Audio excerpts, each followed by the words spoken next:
Science Week, and of course one of the activities that is being carried out today is the Honorable Minister Musenero is meeting a lot of stakeholders right in this venue.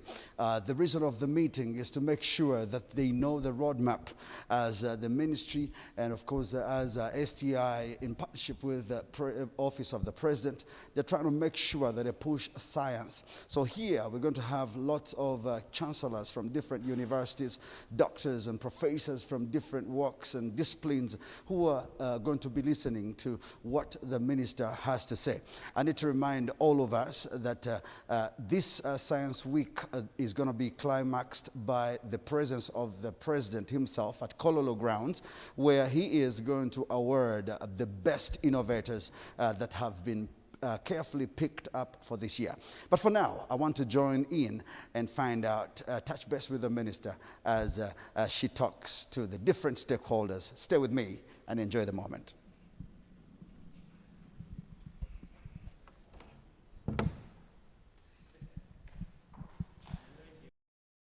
Well, thank you very much for joining us. I know that you're having a great time. Now, today, the minister is meeting, many stakeholders who are going to be serving and, of course, taking this message further.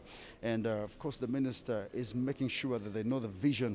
These stakeholders, most of them are professors, engineers, counselors, chancellors from different universities, doctors, and people from different walks of life. All we need, and, of course, it's an initiative from the president, is to make sure that science is given that art, that privilege in life, so that everybody that is an innovator in Uganda would be given chance to bring out their product. And who we might have a better Uganda if we buy our own products and we don't spend money on importing other things, so that our country will have better jobs and, of course, scale the country to a better stair. Of course, joining me, I have Dr.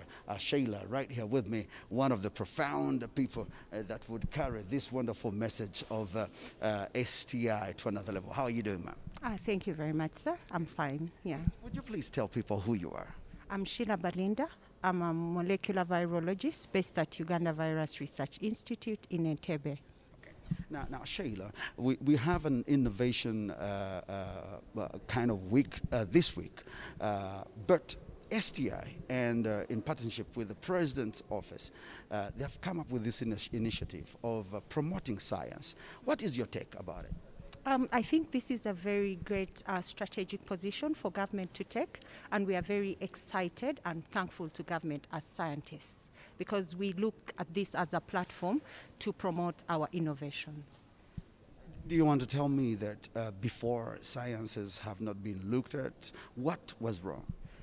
Actually, like the Honorable Minister has stated in her speech this morning, she highlighted that currently research is ongoing. However, most of this research that is happening currently is more of collaborative in nature, and the scientists right from lower level to senior level, as high as PhDs, we are involved in collaborative research, and we do not realize that this results into product development. So we are contributing, attending conferences, and presenting our papers and scientific findings, but we do not realize that there is a social or product development that could lead to further enhancement and returns to a government. Yeah. Now, tell me, at your research institute in Entebbe, do you have young people getting involved in this kind of innovation? Yes, currently under the Preside initiative funded by the government of Uganda, we are involved into majorly vaccine research and therapeutics. We have 3 projects that are currently ongoing, 2 vaccine projects and 1 for therapeutics. Yeah. I, as a molecular virologist, I'm actually leading one of these. I'm the PI, principal investigator, leading one of these research projects, the novel adeno vector COVID-19 vaccine.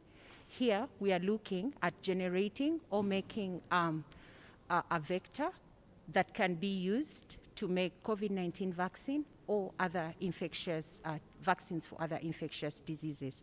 We are working with our local viruses that we have collected from chimpanzees, from Ngamba Island, Uganda Wildlife Education Center, and Hoima Forest Reserve. We've been involved in basic science research in the lab since December last year, and so far we have some promising data on this front. We have generated a vector. It's currently undergoing further analysis. We plan by the end of the year we'll have a SARS-CoV-2 vaccine comprising of the most prevalent strain that we have currently in Uganda, the Delta.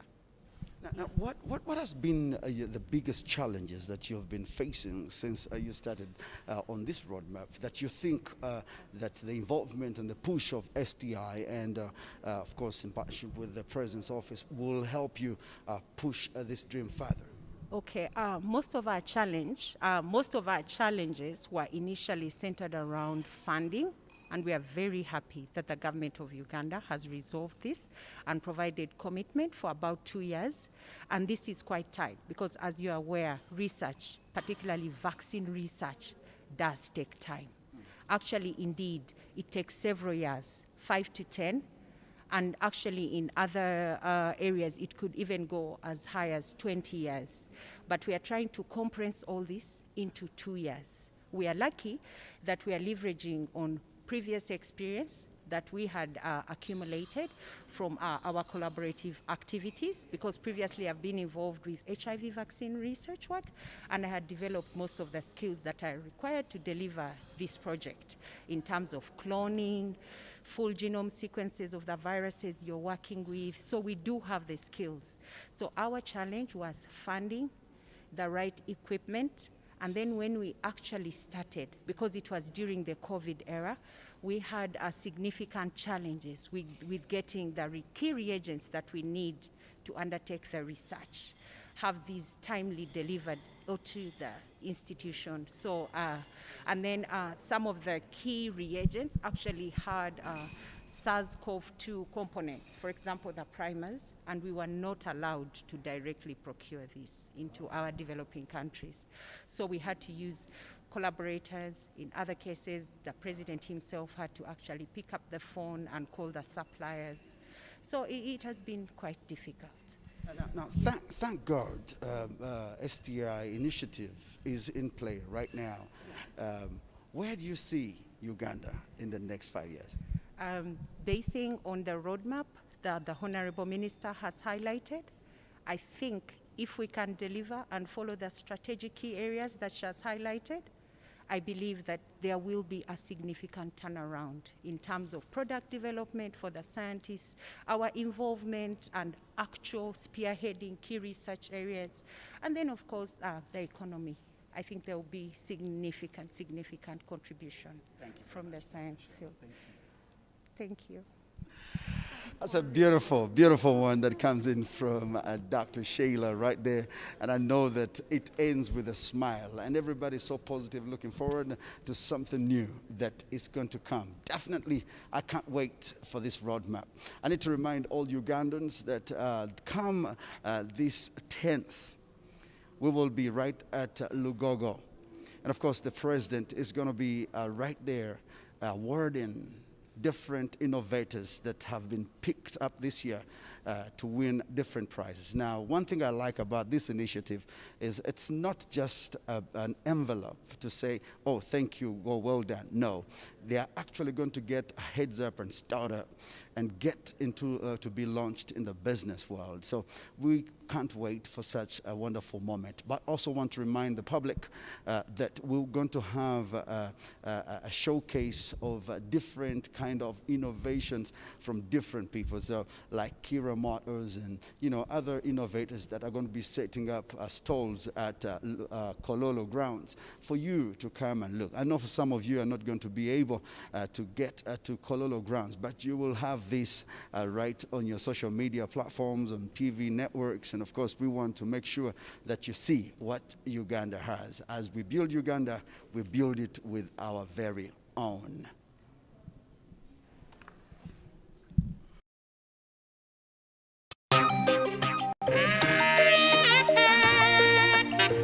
In line with National Science Week and the World Science Day, Science, Technology and Innovation Office of the President, in partnership with Private Sector Foundation Uganda, has organized the Uganda Science Innovators Award slated for 10th November to recognize indigenous innovations utilizing local content for national economic transformation. The President of Uganda, His Excellency Yoweri Kaguta Museveni, will be the guest of honor. The award categories are pathogen, targeting disease control and management; engineering, technology-related innovations in renewable energy, mechanical, electrical, and electronic engineering; mobility, recognize innovations that augment the national mobility ecosystem conceived to develop, make, sell, or use sustainable mobility solutions; beauty and apparel, innovations into cosmetology, skincare products,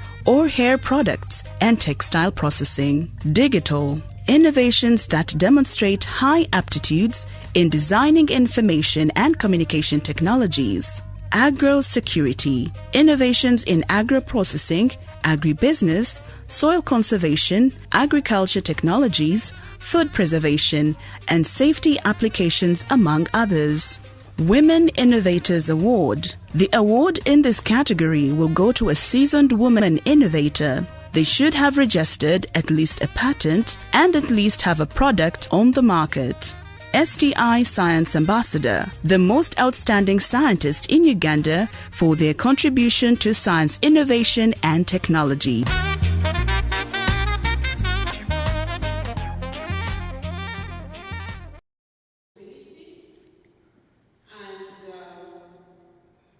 What surprised me more is the President intended, attached to my appointment, quite a lot of change in that one statement.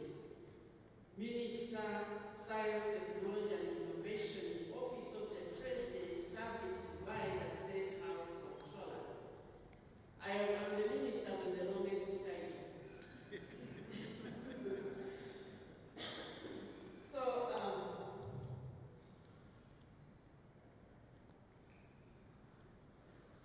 the IT is still trying to work out. So I immediately embarked on figuring out what this title means and started to interact in the sphere. I think my first meeting was with the directors. There are 3 directors. I think 2 of them are here in the ministry. And when I talked to the President, he said, well, I'm going to actually clarify. I'm abolishing the structure I had, and I want us to construct a new structure. So I immediately got in touch with the directors to understand what was going on and engaged a team of high-level thinkers. My style of leadership is I gather the brightest minds around me. And you are being recruited as some of the brightest minds in the nation. So you are not here by accident, you've been carefully selected. And my intention is to recruit you so that together we provide leadership for STI, Science, Technology and Innovation. And in doing that, provide leadership for the nation. And I will be explaining why. So I'll take some time to walk you through a little bit of background before. I'll walk you through what has happened. Okay. I'll walk you through some of the things which have happened, which were there, which we have done since, some of the precursors to this, so that we have a common understanding of where we have come from. Some of you may have heard this a few times before, but that is why you are exactly here, so that we can collectively share this vision with those who are coming on board. Most especially, I'm targeting the university leaderships. because universities host the biggest cluster of scientists. You have the biggest pool of scientific infrastructure in the nation. So I would like, as we still wait to see how many vice chancellors do I have, and they are all representatives. How many universities I have managed to get? Makerere, Busitema, Chambogo. We invited almost every single university in the country. But I know you have a Vice Chancellor's Forum, and I'm going to invite myself to your next meeting so that the chairperson, please take the information to the chairperson that I'm inviting myself to your next meeting so that I can share this vision. Thank God we now have, I've titled my presentation, Attaining the Science-Led Socioeconomic Transformation for Our Nation. And I know that I'll take a little bit of time, and after that we shall just have your input. So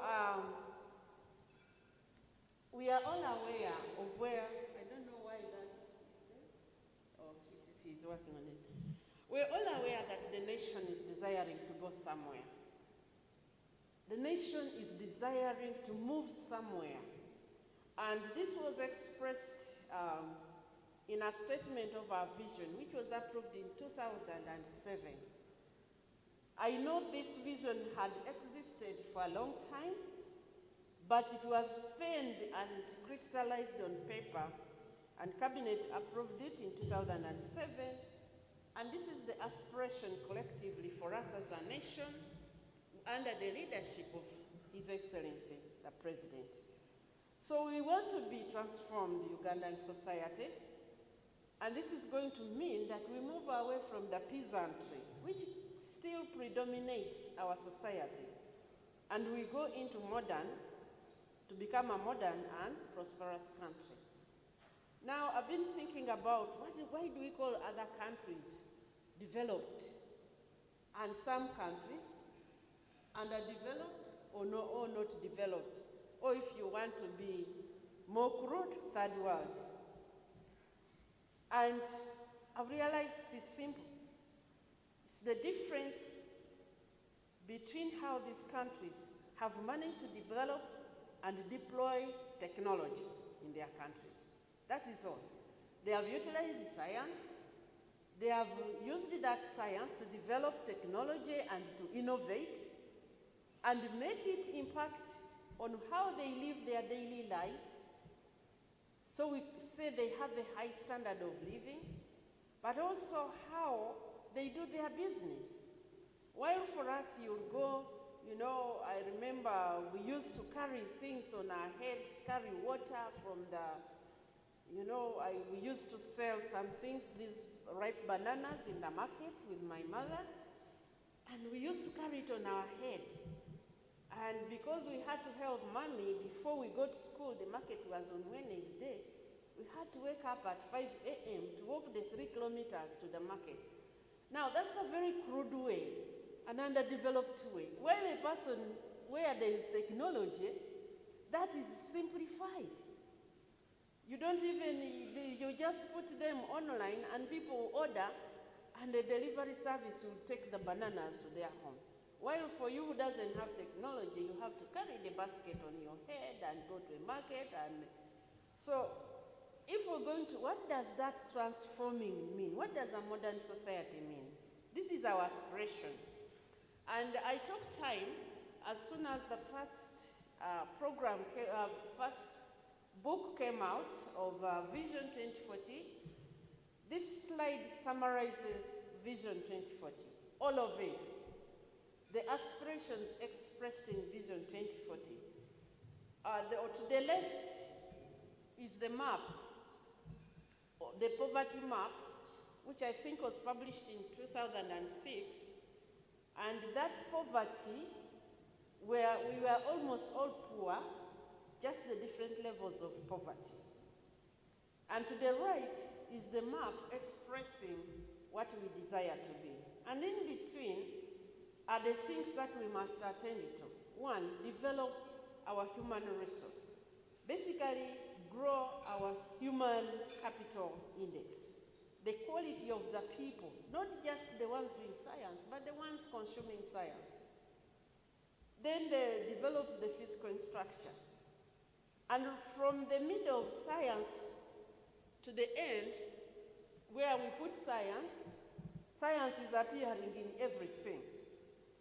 And whereas they enumerate there the particular sectors, down here is the particular sectors, below oil and gas, and many others, but you see that it is bounded by research up and down.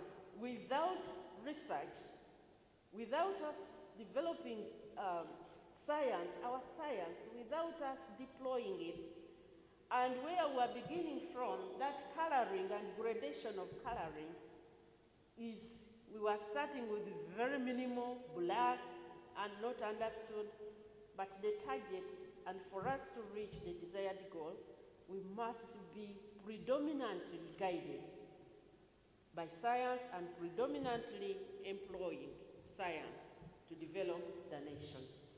And so, this is how the plan is for the people. Pamela, I hope you have understood the Vision 2040 this way. She's the chair of the National Planning Authority. I've interpreted it from the STI. But I developed this when I was not even in STI. Because I didn't want to keep reading it all the time. I wanted to summarize it, and I've been teaching Vision 2040 to people. Sorry, without your permission. But the big green is agriculture, which is still predominantly the employer. Although its contribution to GDP is shrinking, it is still the biggest employer of people, and most of it is subsistence agriculture. And the aim is for us to move the people and leave a few quality people to work in agriculture as we build industries. That's primary agriculture. And most of that green is subsistence agriculture. They are not in the money economy. And as we build even along the agro industry, so how do we achieve this transition of the people? Until we inject science, technology, and innovation in the system. So we all know that since time immemorial, science, technology, and innovation is what is known to propel any society forward. If we ignore this, which we have kind of ignored, you know, I've been reflecting over the industrialization in our nation. For example, why did the textile industry collapse in the country? Why did I pass by African textile mill in Bali, and it is now hollow? So earlier, we were more technologically advanced in the country, but not in the population. So when those people who had the technological build-up and knowledge left, the technology left. And this is nowhere more reflected than in our cotton textile industry. So if you ignore science, technology, and innovation in a nation, you will be left in the ruins of history. So sometimes our nations are so overwhelmed by needs now.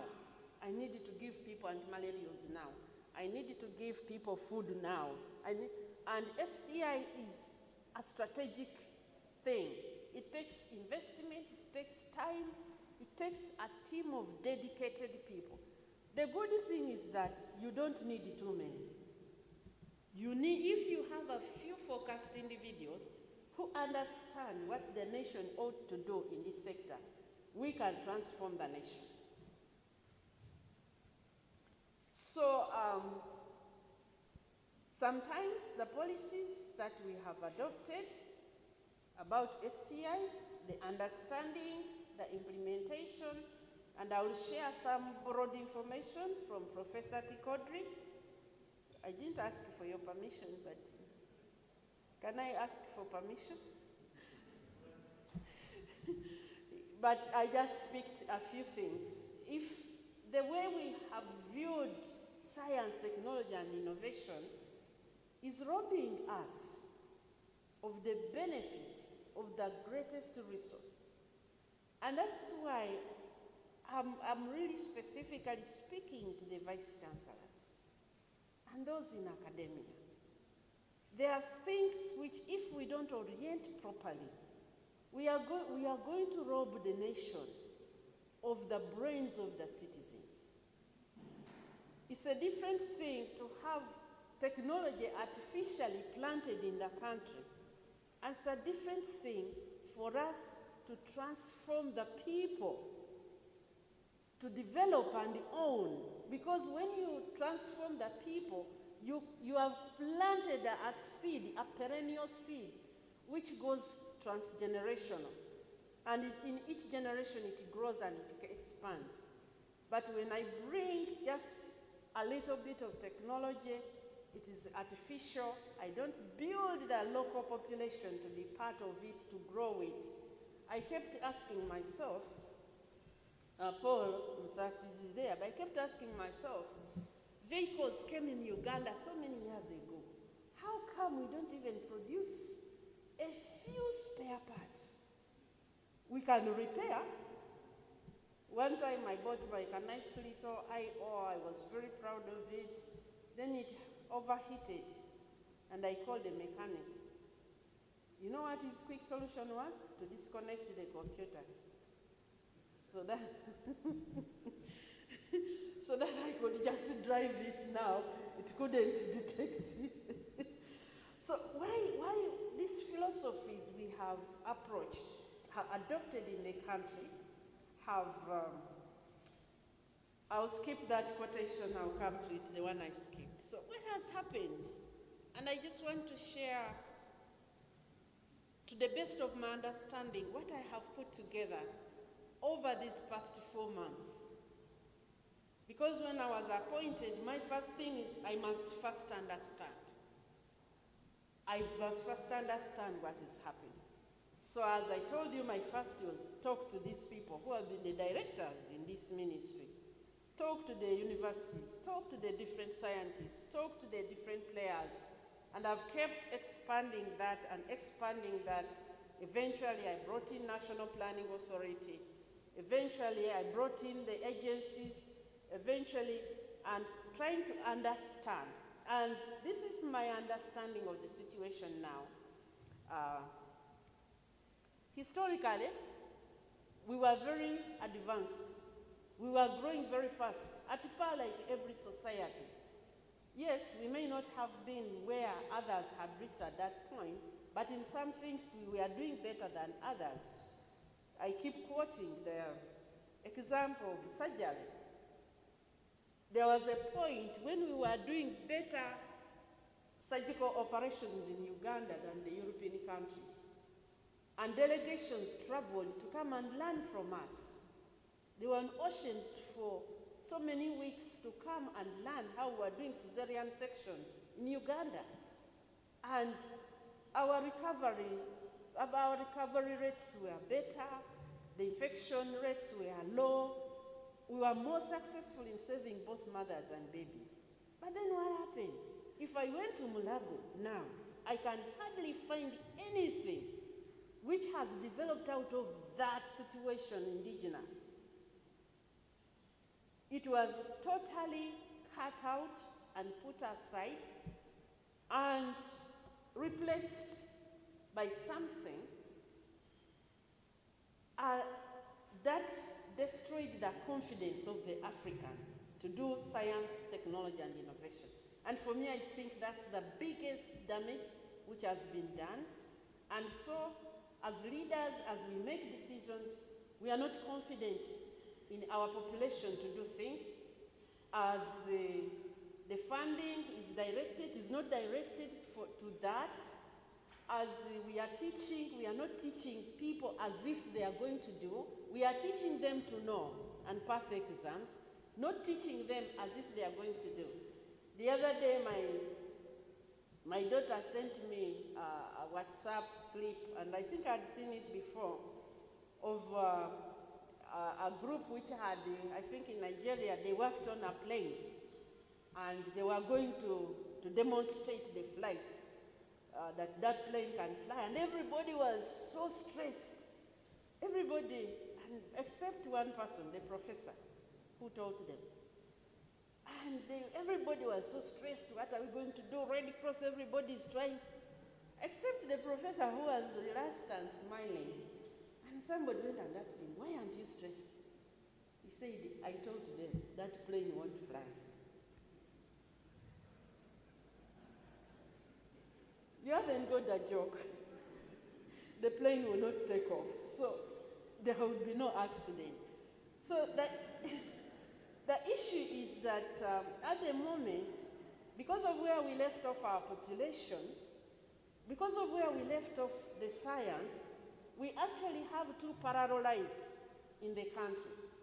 We have the population, the minority, those of us who know technology, because we are in the academia or we have somehow reached somewhere and got money, we have acquired this technology, we know it, and then the population which got disconnected long ago, and they continued believing in their, what we now call traditional things. And this is nowhere demonstrated than during this COVID time. You know, we left, there is this disconnect. We have us very advanced in thinking and in knowledge, and then we have tradition. And the biggest population is there. For those of us who are familiar, like now, when people go to hospital, like when women go to hospital to deliver, they will come in the hospital, but they will carry their traditional herbs. Even now, when people go to the hospital, for example, doctors don't prescribe Covidex. But if anybody has COVID, they will go with their Covidex hidden. As you give them whatever medicine you give them, they go with the Covidex. So we are having this parallel. We are not interfacing to develop that traditional science, as we call it, and neither are they able to join us, because our knowledge is abstract, it is mystical to them, and so we are not able to carry the population along. I often wondered why in Uganda, anytime there is a protest, the first thing is for people to light a fire on the tarmac of a new road.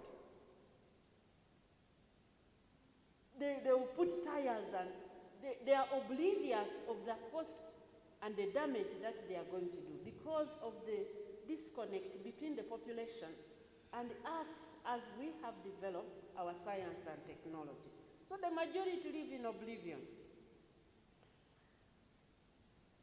Now for a long time, for decades, science has been entrusted to researchers and to academic institutions in this country.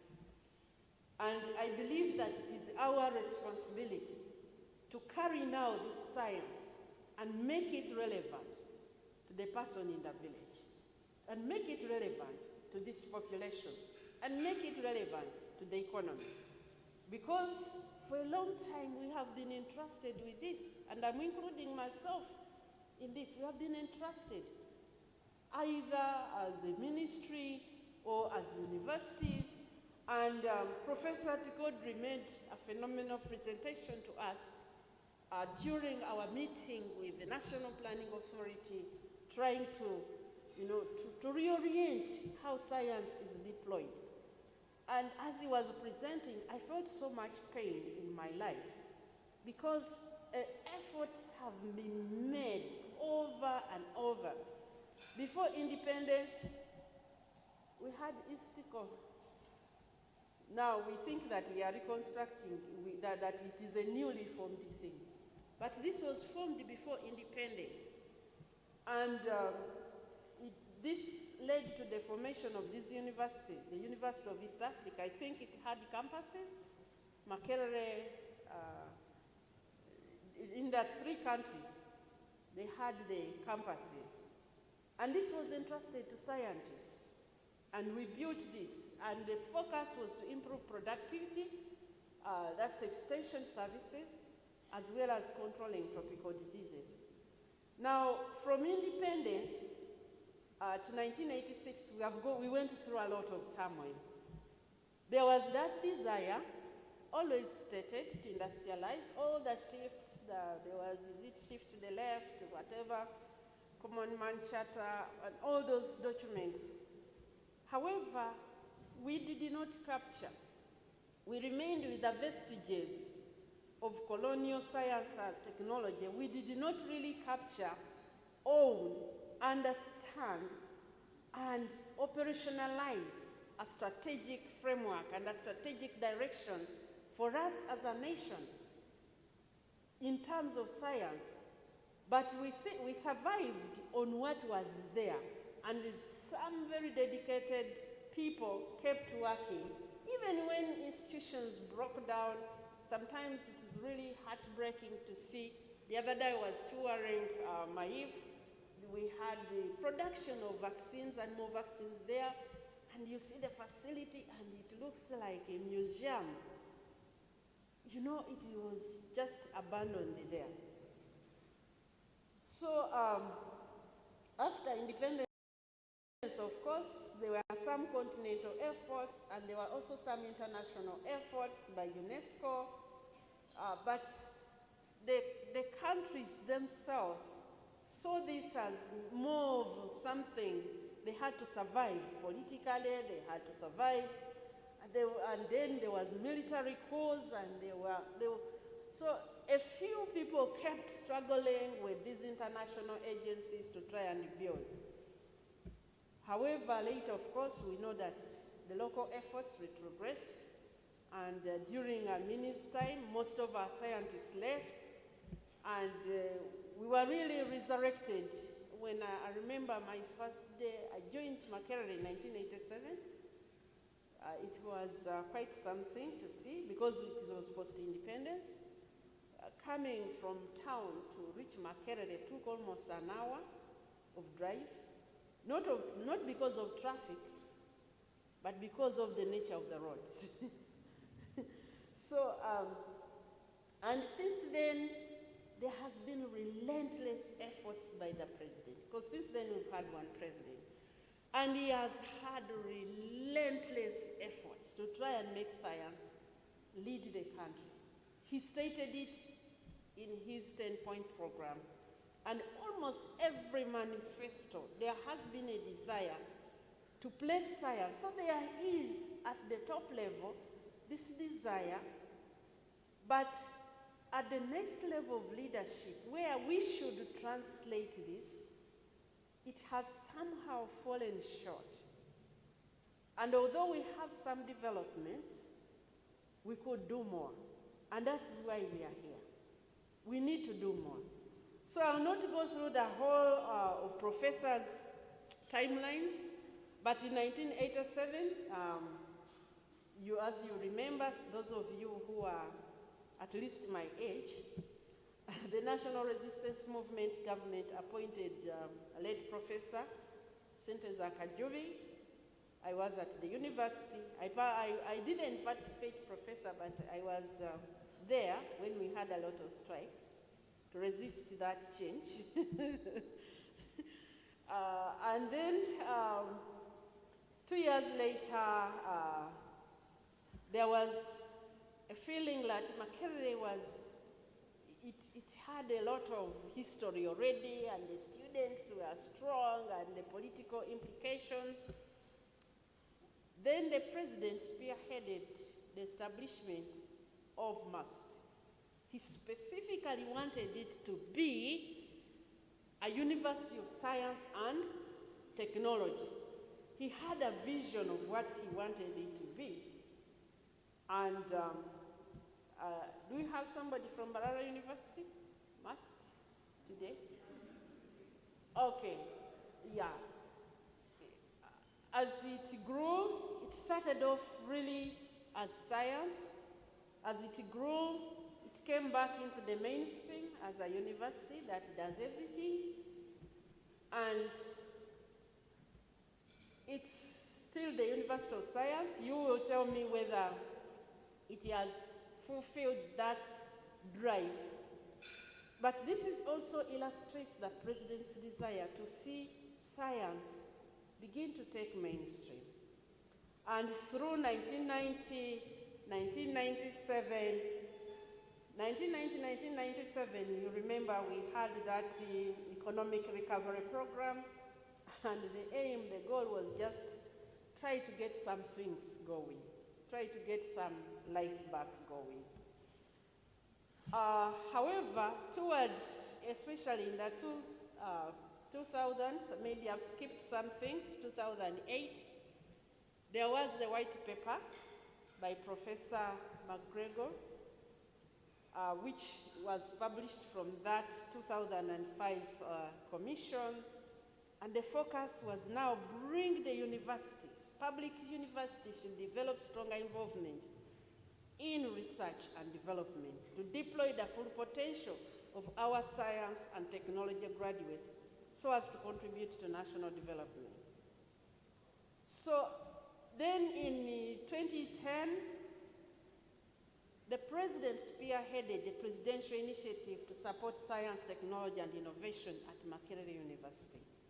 And as you move, you see a lot of focus of having universities become centers of technological transformation. Why? Because globally, big universities have science and technology parks and become centers of science development and transformation. So they recommended the Omaswa Task Force in 2014, which talked about restructuring education and making sure that we have science and technology parks, which were to be located, and I think consequently they were to have universities. And we started to open public universities across the country. In NDP 1, it was proposed that to have better at national and policy level, it was better to be there a ministry. Remember in 1990, we had established the National Council of Science and Technology, and it was the one that was leading science in the nation. It was domiciled in the Ministry of Finance. But there was a feeling that science was not being represented very well by people who understand it. And so in between there, we had formed NARO, we had formed Uganda National Health Research Organization, and to try and build science in the nation. And the ministry was proposed to be institutionalized. And of course, in 2016, in the new cabinet, the ministry was formed. It was included in NDP, and it was established. And unlike in the 1960s, 70s, and 80s, where it was the foreign people who, in Uganda we say abali batuagaliza, they saw us as ignoring a vital component of transformation of development. And they saw that if we continue like that, we are not going to get there. This is the first time we really wake up ourselves to try and have indigenous effort, have Ugandan-driven efforts. So the Ministry of Science, Technology and Innovation was established in May 2016 with a mandate to provide overall policy guidance and coordination for scientific research, development, and a whole national innovation system in Uganda. The President has also pushed in the universities for us to restructure, have Makerere as a research-driven institution. So the President's consistent leadership, track record, and passion in promoting science, technology, engineering, and innovation are very well documented. And for that, I'll refer you to the encyclopedia of this Professor Tikodri. He promised me that he's writing a book which we shall launch on next year's World Science Day. So on the 10th of November, 2022, we shall be launching the history of science and technological development in Uganda by Professor Tikodri. So after all these efforts, what is the situation? What was the situation?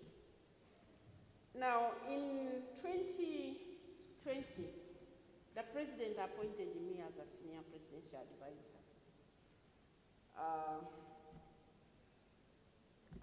I thought at that time I was just beginning to see COVID. I thought it was going to be a temporary something, and I would go back into my international work, consultancy, and doing my private sector work.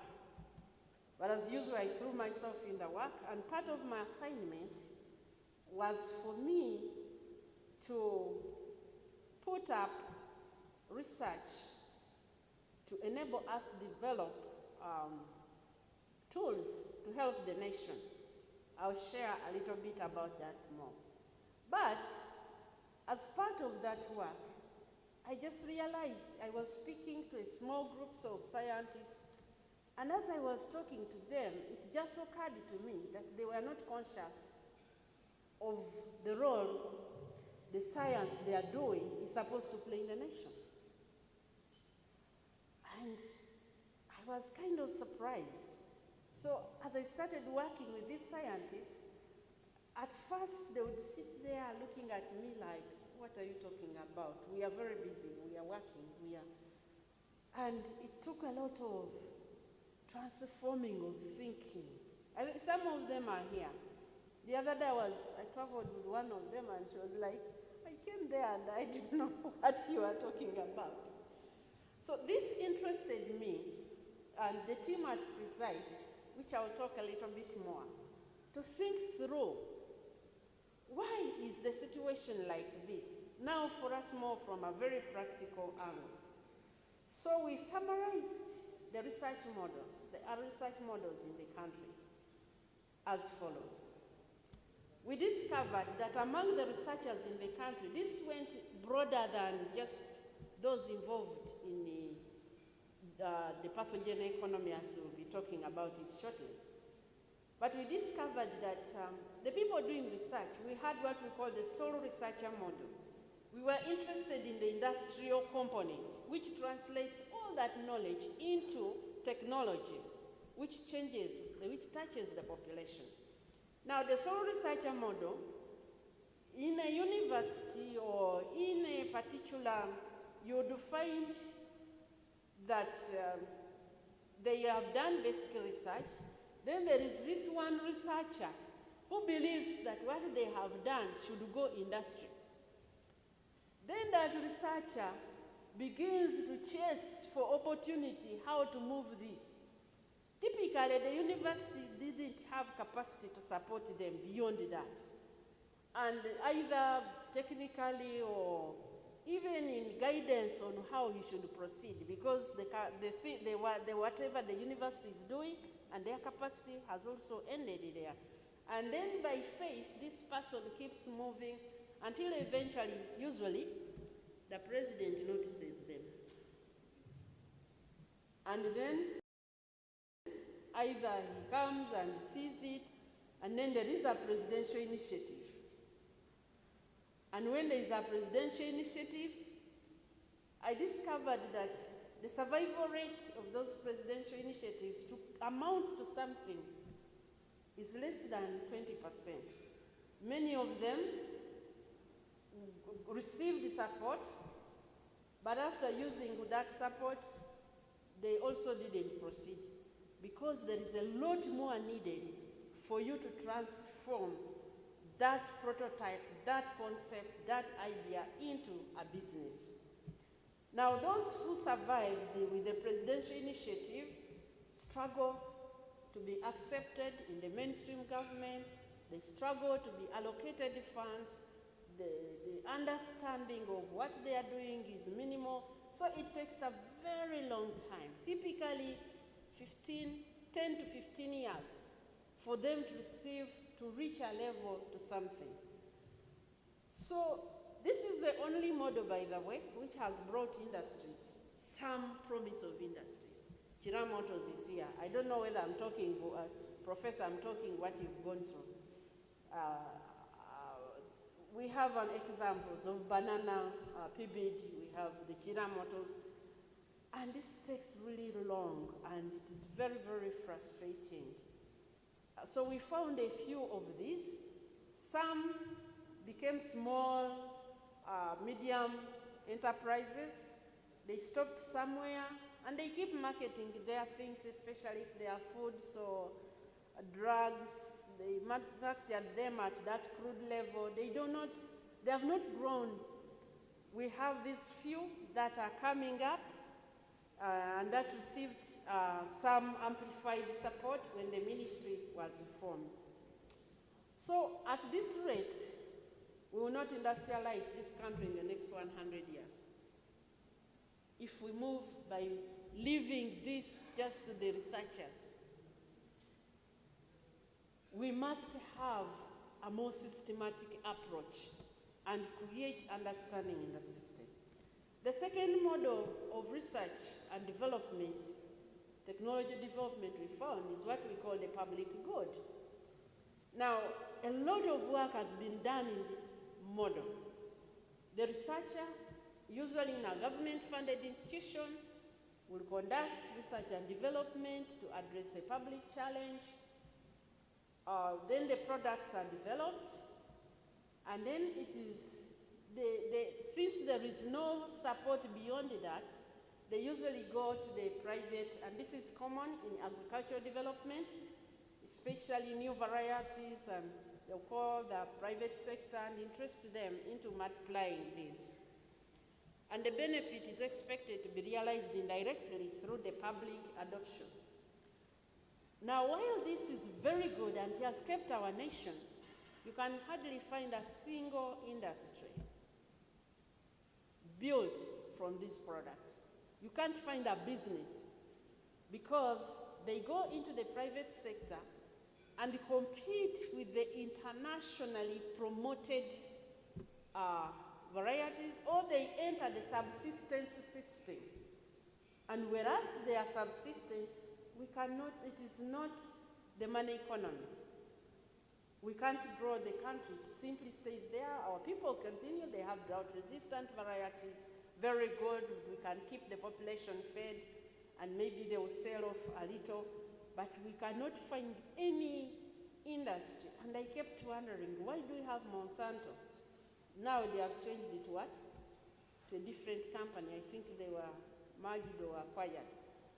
A company built on marketing seeds and varieties and outcomes, but for us we think that we should not develop industries along these varieties.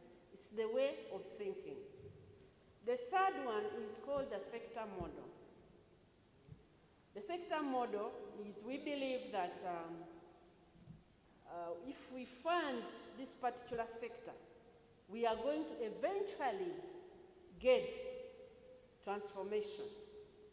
So government will fund research through sectors, but there is no clear pathway to the product or commercialization. The funds will be provided, but when the funds reach the sector, the mindset of moving towards a particular industry is not there. So what happens is we have the scatter, you know, when the seeds which disperse, by we called it disperse, right? Yeah. So democratically, we begin saying, oh, this department should also get something. This one should also get something. So you have researchers receiving micro grants out of that consolidated initiative. And you have a lot of start research. People are starting to do some research. We are doing this. They write a lot of proposals. They are funded it 1 or 2 steps out of 100. And maybe on the next round they may get another, but they never go beyond 30% of where they should go. And this effect is visible by the saddening accumulation and expiry of prototypes in our academic institutions. So many prototypes. And last year I made a visit. I chose particular institutions and I went there. Makerere, I really patronized the engineering to see, and I just wanted to understand why do they. I told Professor Jebi, please, I want to see all your prototypes, not even the whole. And I go there and they present 30 prototypes. They come to the office and I'm like, so what's the plan moving from there? I say, we don't know. So this is the result of this model, and it is throughout the country. Even as we do the exhibition, you're going to see.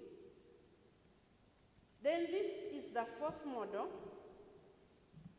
We put the word slave in quotes because we didn't have a word which, it's not literal, but just let me present to you the explanation of what this model is.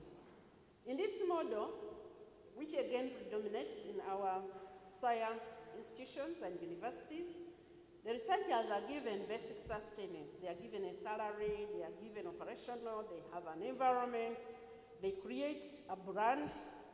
Then they focus on writing research proposals to foreign donors, often in consortia, so they become part of a consortium, and they benefit through subsistence or infrastructure development, or they get publications, we get PhDs, and we go to international conferences. Everything is wonderful. The problem is that I typically have found that these scientists are not even aware that there is technology coming out of the work they are doing, and they have intellectual property rights in those outputs. They are not aware. I mean, it's not that they have been resisted, it's just that they are not aware. I went to an institution and they presented it to me, 30 partners and what, so I stood up to speak and said, with all this money and all this research, where are the products on the market? And they looked at me like, why are you asking that? Like, but this is why I said that the policies, the attitudes we have got is that for us we believe as long as you're working, as long as you have those projects, as long as you have that building, as long as you have some equipment, you are okay for the nation. I'm saying that is not enough. It's good, but it's not enough. It's not going to transform the life of that man in Chikubo. If you ever visit Chikubo, there are men there who carry 200-kilogram bags on their back, and they are climbing upstairs. Many of us don't go there because when they come fast, they'll knock you down. They're not doing it because they are doing bodybuilding. They are doing it because they must survive. But why are they doing it that way? They don't have an available, affordable equipment that would help them do that work without damaging their bodies. Why? Because of the gap between the science we study and their lives. The traditional life has continued while the science has stayed on this side. If you identify yourself somewhere, now the other thing I've discovered is that there is also, for those who do the prototypes, the scientists who do the prototypes and come up with something, they are totally unwilling, or they are not aware, or they are not equipped to discuss with the private sector, to transform those prototypes into businesses, into industries. So many scientists will keep their intellectual property close. That is, and I discovered that are the vestiges of the traditional knowledge. Because there was no intellectual property right and whatever, if your grandmother knew a particular herb which cures a particular disease, they survived by keeping it a secret. That's what made them the medicine man. So whereas we have had the URS be in the country for long, people still don't trust giving anybody the information. They will take my thing. Now, because of that, we have wonderful, we could be very technologically developed. So how far have we gone? In 2020, the Ministry of Science Technology, I think starting 2019, they requested UNCTAD to do an assessment. And in that assessment, the report came out in December 2020. And as part of trying to understand how to steer, I came across this as the summary of their key conclusions. Two of them. The first is that in spite of our record as a nation of strong growth and healthy attitude, especially up to 2010, we had very strong, and I remember there was a year Uganda was ranked the most entrepreneurial nation. So we are risk-taking. However, what is being sold, there is nothing new coming out of the country. In fact, the entrepreneurship is seen by an increase in infrastructure to market, to trade in imported goods. Now, if you import all the technologically produced goods and you're exporting just the raw materials, your destination is very clear. The destination is very clear. You will keep working hard with less and less because you're extracting nature, and a time is going to come when you hit the peak as Uganda hit in 2010, and the rate of growth has slowed drastically. NPA, you can tell me. Because we are not injecting in new things. So they recommended that for us to meet the challenges confronting the country and enable Vision 2040, the development stakeholders need to revitalize efforts to deploy science, technology, and innovation as a catalyst of transformational economic development, which will address the challenges of inclusiveness and environmental sustainability. And I picked that as my mantra. I picked that as the guide over which I have worked over the past 4 months to develop something. This is a summary of the phases of research as I have gathered. That in phase 1, pre-colonial, we had our indigenous STI. There were local procedures and innovations. And naturally, these were supposed to be picked up as knowledge increased, as education grew, and we should have been revolutionizing them through the first industrial revolution, the second one. We should have been rolling those up. We didn't. In the colonial period, there was that disruption. Education came, and what education did is to transplant some knowledge and embed it in our system, so whoever got educated got cut off from the traditional system and was trained as a technician in the new technology, not a scientist to develop, but it doesn't matter whether you're a PhD, you are just a technician. You can implement that science, you just can't create science. So we can use the technology from elsewhere, we can fly the planes, we can drive the cars, we can operate the machines, we can do the diagnostics, we can't develop them. That is it, we can't develop them. And that's what the education system has done. And that's the joke about that professor. He knew the students could not make a plane which flies. There was no participation in innovation, so all of us were developed as technicians. And the third phase is the slaves phase, where we have had, especially as peace has come, as confidence has come, as we have developed PhDs, so that we have people with profile and developed infrastructure. The more we have done that, the more the slave model. Participants, we are participants in research, but we have no products, or we have prototypes, and we export raw knowledge to import finished goods. Those are the three phases. So this is the conceptive science which has been entrenched in our scientific institutions. And as these institutions have been, especially over the past decade, been bombarded, you must produce, you must produce, you must produce, you must industrialize, they have tried. So they get, we have the prototypes, but we don't have the complete framework to take them to industry because we don't know how to link with the private sector. The private sector is frustrated on the other side, or it's not interested in us because we have not shown interest. They don't know how to link with our high level of thinking. And so here we are. This is where we stand. Now, what has COVID done? COVID has been seen as a terrible thing. Sometimes I whisper, thank God for COVID. Did you hear the whisper? You know, whispers are not supposed to be repeated loudly. COVID has taught us some harsh lessons. One, without indigenous technology, you are in trouble. Let me tell you, I was part of the presidential advisory team, maybe the chief advisor.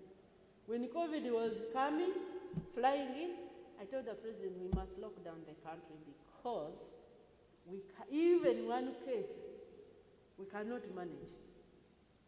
We don't have anything in the country to manage. So the first lockdown was purely because nurses had no gloves because the world was locked down against us, on us. We had no PPE. And my first assignment was to run around. Who can manufacture this? Who can manufacture this? Who can quickly do this? As the Minister of Health was trying to survive with minimums in the country. So without indigenous technology, you are in trouble. It doesn't matter how good you are at utilizing technology, it won't be available. The second harsh lesson is that non-productive science and technology and innovation will fall apart when you need it most. Yes, we have people who can run the most sophisticated PCR machines and data and but we don't have the machines, we don't have the reagents that go in there. We don't have. We couldn't produce even a small plastic tube for running PCR. We don't. The other harsh lesson is that you should build capacity and structures in time of peace, when there is no trouble. When trouble comes, you just can't. Then we also have learned some pleasant lessons, which is what is driving us. One, we really can. Hello? We can. And I'm going to be sharing with you the preside experiment. We can do these things. We can do these things. The second one is that we know some things the rest of the world doesn't know. Why has Africa, and especially Uganda, the other day I was analyzing, why have we had such low mortality?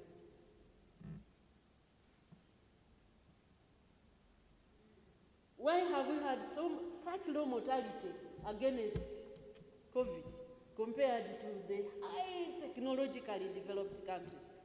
In fact, when it was coming, WHO put out a model and thought we are going to have a mass slaughter. Do you know what our people have done? They have gone back to the indigenous traditional knowledge. Say what you want, I am a scientist, I know. We don't have scientific data, but our people picked up their IT, indigenous traditional knowledge. They picked it up, and it is what has kept them. Because, as you see, our capacity has been very low to hospitalize them. So we know something, and if we are ready to harness it, we can also have something to give the world. The other pleasant lesson is that policymakers can listen to scientists. Many of us lived thinking, so those are politicians, they don't listen to us. They can. So, one of the things I've kept talking about is the grounded understanding of what it takes to move from research to business. We need to understand this. I'll not try to create the understanding here, but it is not just that if I'm a university and I have my team here doing research, we are automatically going to industrialize. And this is part of the missing gaps. The missing gaps. Now, as I've analyzed, I have found a few challenges. I have summarized them into 4. One is we have had a lot of duplications and overlaps, and this became a hindrance to performance. Because we are few institutions, but we did not really define who is doing what. So we are doing the same thing, where there are things that nobody is doing. We have not harmonized how we are moving. We don't have a harmonized agenda. So even as the ministry was trying to push, do innovations, grants, we didn't really have a well-defined agenda. Then we have gaps in coordinating ourselves and regulating the ecosystem. And then we have what I call cannibalistic competition. Instead of complementation, we compete, and we kind of self-destroy instead of self-amplifying ourselves. And I would like to share with you briefly when the president assigned me, because what we are doing now is a result of what I learned from working. So when he appointed me and assigned me as one of my assignments to work with scientists, he told me to find these scientists, and I had to sit down. I thought, as usual, I collected. You've seen people saying I work as part of a think tank. Formed a think tank, collected the brightest minds around in that area, and we put up a platform for the think tank called PRESIDE, Presidential Scientific Initiative. And on that platform, and in the think tank, we invited scientists working on vaccines, diagnostics and therapeutics in that value chain. And we sat down, starting from very limited knowledge, we thought together, and we set up, gave ourselves 4 objectives to identify the research areas, to have rapid epidemiological analysis, to provide funding to those specific projects that we think through, and then to think tank into the future. And as we worked, we were involved in the think tanking and networking platform activities. We put up prioritization. We focused on particular products. We didn't go into everything. We said vaccines, and we started with so many concepts. We sat together as a team, and we agreed on the 4 priority ones, and we kept working, build research teams, multi-institutional, and then we put up mentorship and technical support, because we know that we've not been this way before. So there is a very strong mentorship, peer mentorship, and supportive infrastructure for these scientists. And then operational support. When someone wanted to import some reagents and NDA is taking so long, I called the NDA executive secretary, and we talk, and they understand what we're doing. They put up a desk such that it takes 24 hours to clear procurement for that. They need some support with Solicitor General, or what does that interface so that people can move. They need some support on which way they should go. We called a think tank, all experts in that area. Some things were legal, some were, and a number of people, the PRESIDE think tank members, those of you, you introduced yourselves. Can you stand up for recognition? Yeah, so the presiding think tank members, you will notice that they are not necessarily vaccinologists or what. They have 13 members coming from a legal, Fred Mumuza is there to advise us on economics. You know, we move like that, and we put up that supportive environment. Then we took on the value chain approach. Started thinking through, what does it take to produce a vaccine? What do you need? And in the areas where we thought very well, we are moving fast. In areas where we had gaps, we reached there, then we realized, we don't have this chemical. Then we have to pause for a month, for 2 months. We realize people don't want to sell us that, or the mechanisms for transportation are not there. But when we took on those areas, those things which we analyzed well, and if we are doing a vaccine, we are supporting basic research. Then we look at the product development. Who is going to support? How are we going to manufacture it? Where are we going to do the clinical trials? Who are the stakeholders we need in clinical trials? Then when our vaccine reaches a certain level for marketing, how are we going to do it? So that is supporting it through. We would rather fund one vaccine and walk it to the market than fund 20 and stop them at product development.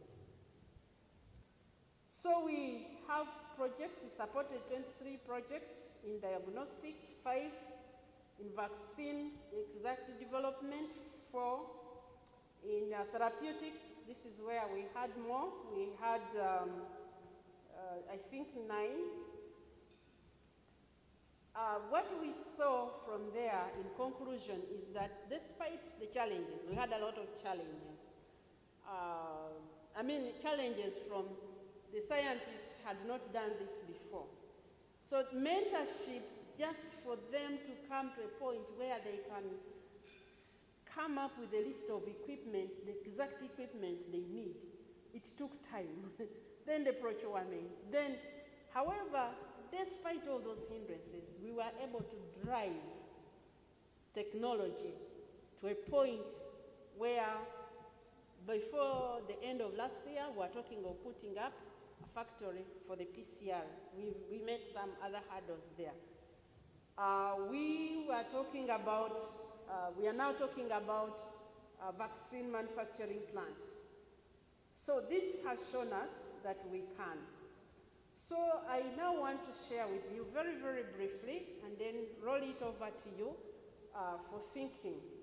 Now, the changes that are taking place, or the restructuring, the aim is for us to do what UNCTAD told us, that we must revitalize the efforts to deploy STI as a catalyst of transformational economic development. And we are working to structure and configure elements represented by major sectors engaged in STI. And although especially for the universities, I know I have worked with your scientists. I really wanted the vice chancellors to be here because I really want institutional engagement, because you are key elements in this process. And then we are looking at, the goal is to grow the contribution of knowledge-based goods and services to national economy by increasing domestic productivity, import substitution, and exports of these products. And the core strategies are multi-sectoral engagement, science, or STI at Office of the President, as we call it now, is not there to take over this, or take over this, or take over this. No.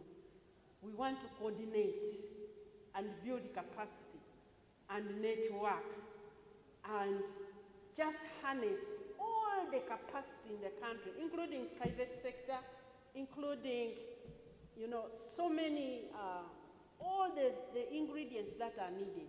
That although we are located differently, we come together and form that solid web upon which technological development can work in our country.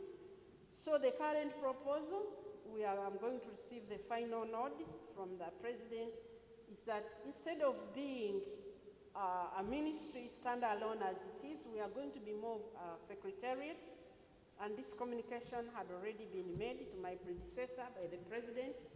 It was part of what he handed over to me. So rather than a typical sector ministry, because we are multi-sector and positioning at that higher level under the direct supervision of the President gives us that positioning where now I can work with everybody in their different sectors. And of course, this is well augmented by the new approach for planning where it is program-based, so that we can network and really open the silos. And when you look at this year's theme for the National Science Week and the World Science Day, is we want to open the silos and leverage the resources. Before we build more, can we maximize what we have? Then we are focusing on industrial value chains. This is the proposal. Instead of us being so scattered everywhere, we want all to align. I call this moving from a satellite road concept to a rail line concept, where we are carriages along a rail line. I don't know if you get it. In the rail line, you move many cars, but they are all moving along one line. And for this, we are putting up like 6 of them. And then we need an effective business model, and then a very strong supportive STI ecosystem. The vision is a science-led socio-economic transformation and growth. And then we want really to maximize the benefit of science and technology to advance health, prosperity, security, environmental quality, and justice for all Ugandans. This is the mission that we are pursuing. And these are the core values that we have come up with. We are a skilled nation. Skilled nation.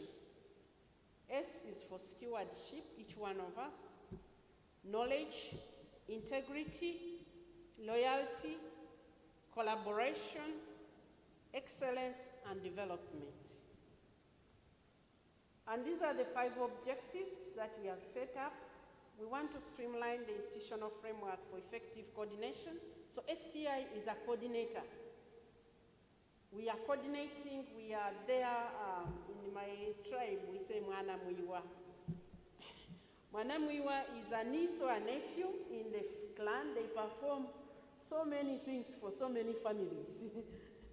It's a child of a daughter to the family. So you're a niece to so many, or a nephew to so many, and you do so many rituals. That child in my clan traditionally was very, very important, the clan where the mother comes from. So SCI is Mwana Mwiwa. We are here to serve, to coordinate, to gather, to bring everybody's energies together. And then we will be conducting foresight so that we are not just moving blindly, doing detailed analysis so that we are targeting what we want to do. And then we want to harness science, technology, and innovation to facilitate increased industrialization, commercialization, productivity, and enterprise. And we are doing this deliberately. We construct where we are going first. I hear everything is built twice. We want to construct it first by the vision on paper, and we see it coming, and then we construct it moving. So because we are one nation, we shouldn't be wasting a lot of resources, and there's a lot of knowledge in the world.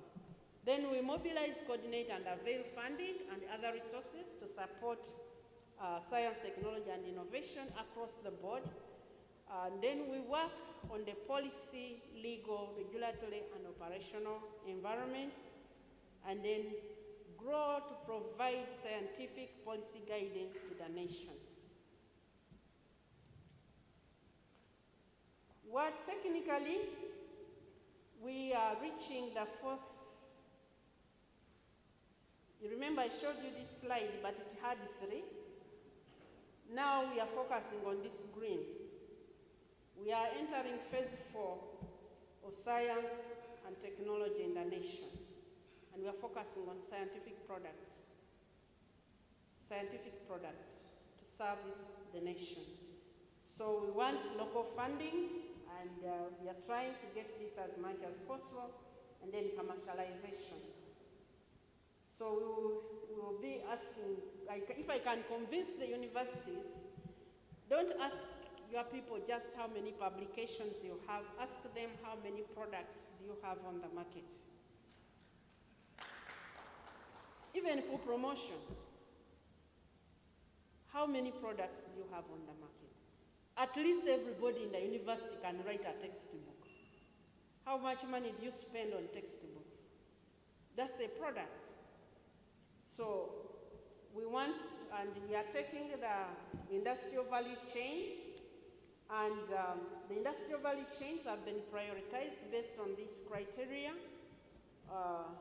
needs, items that would help to transform how our people live and do their business, advantage, where we have competitive advantage, market, is there a market for that, and then the potential for growth. Can we grow it?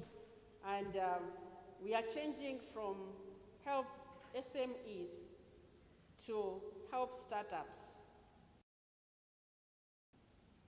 So you can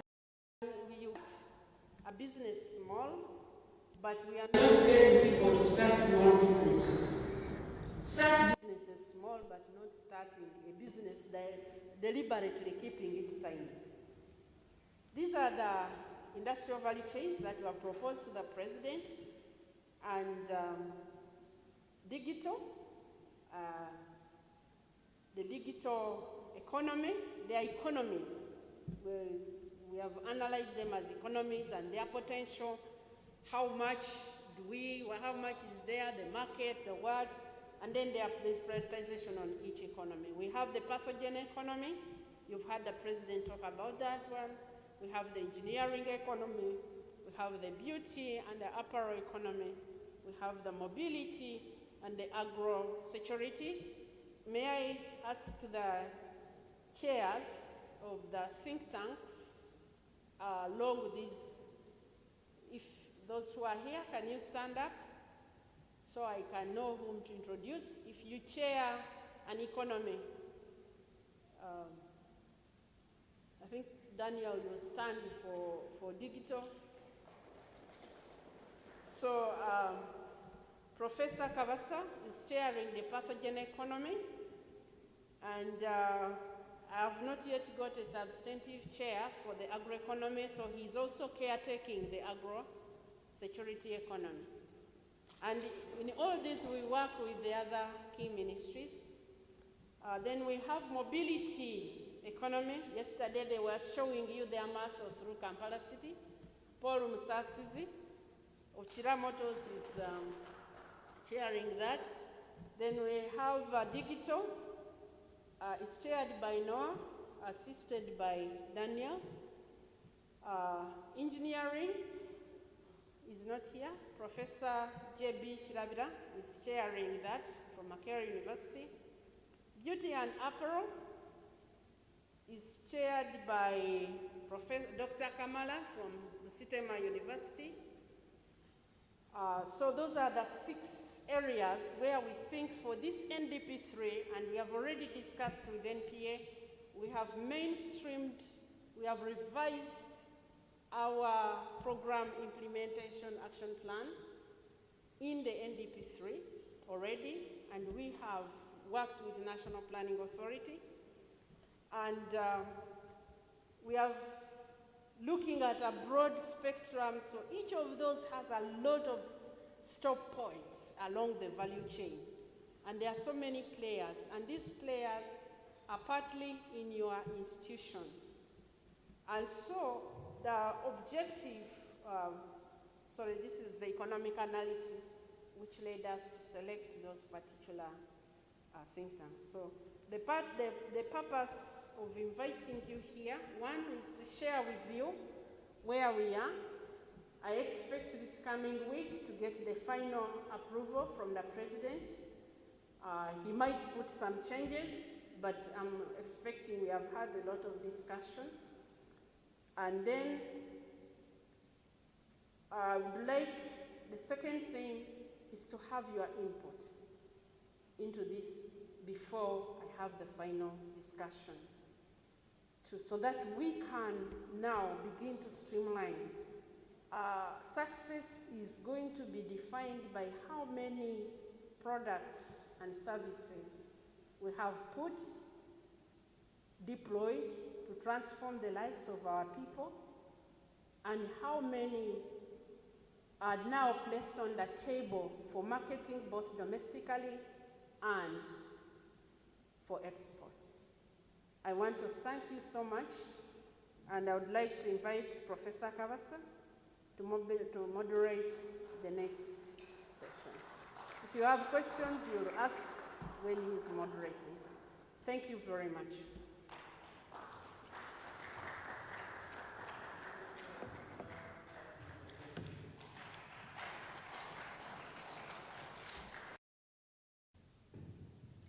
Thank you very much, Honorable. I think she deserves a big clap.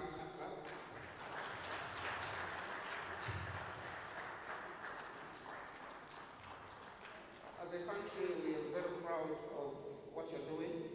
We are very excited about what's coming. And we know the future of this country is brighter. Please take a seat. So, Professor, please come on and take us to the next level.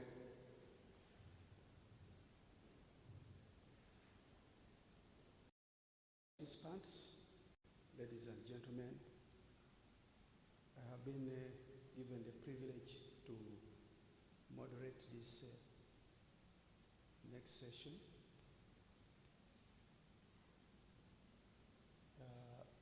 Mr. MC, how many minutes do we have?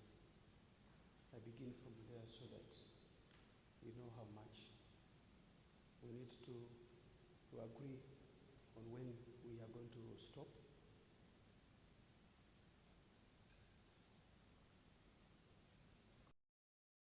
10:30, we should have concluded. So thank you so much. You will guide me in case I'm overshooting, but we should close by that time.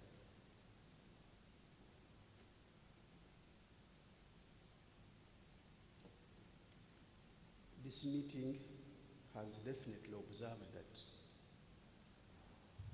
the Honorable Minister is exuding with the passion, innovation, transformation, and we are extremely grateful that we have you for adding a brick on STI.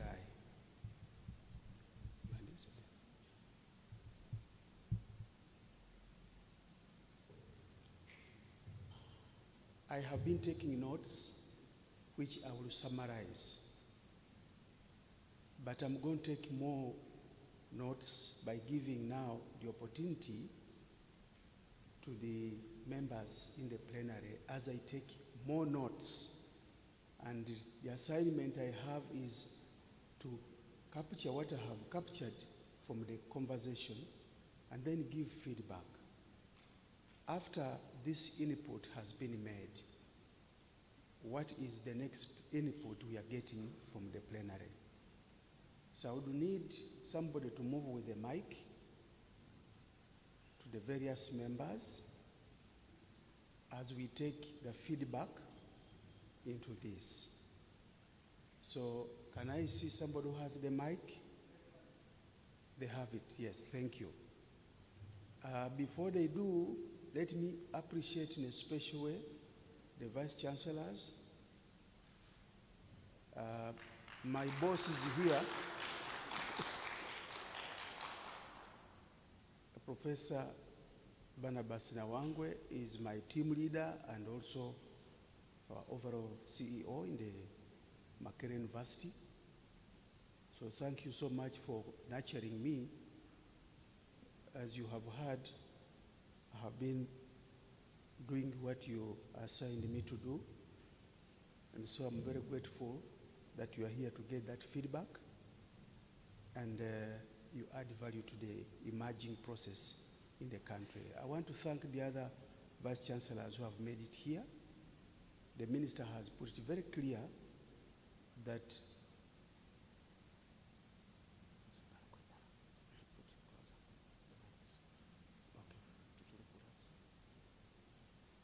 I have to adjust to the position of the technology, so I have to get the equilibrium.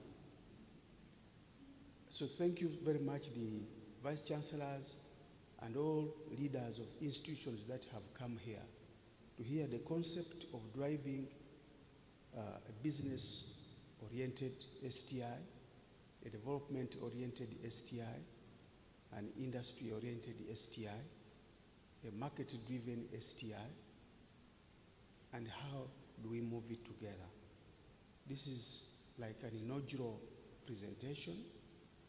We have heard we are moving at high speed. It's a transition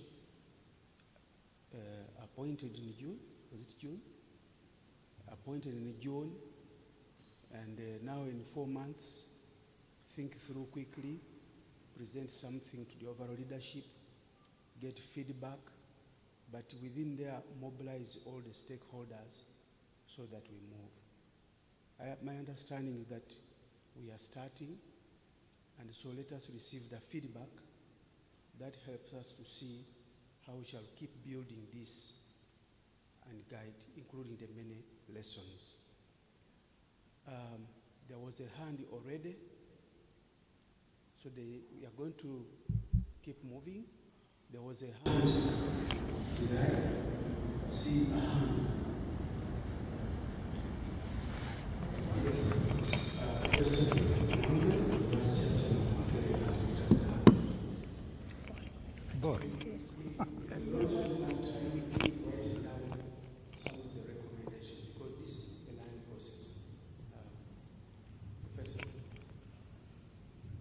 Thank you very much, Prof. And I want to really thank the Minister for that very important presentation. I think we are now moving.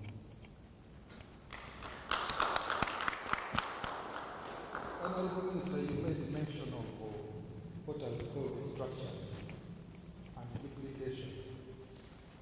And I don't know exactly how your ministry within the Office of the President is going to end up. But I think I have noticed a few problems in the past. We had the Uganda National Council of Science and Technology, which is still there. I think we abolished the Research Council. One time I was I don't know, a committee member or a board member of the Uganda National Council several years back. And they were starting to apply for research funds and doing research themselves. And I said, is this what you set up for? I thought your role is to look for funds and then give funds to people to do research. And they misunderstood me at that time. But I think eventually they understood. So what now is the role of that unit? And why are we not reviving the Research Council? Because I think yes, the Council of Science and Technology, in my opinion, should be doing something different, and the Research Council should be a different body doing something else. And then you should have your staff, who should be a skeleton staff really to coordinate these other agencies that should be doing the real work. How are we handling science and the technology from the nursery through primary to secondary? I think there should be, we have had policies, but I don't know how that has been implemented. So can we have some things like competitions, science and technology innovation competition?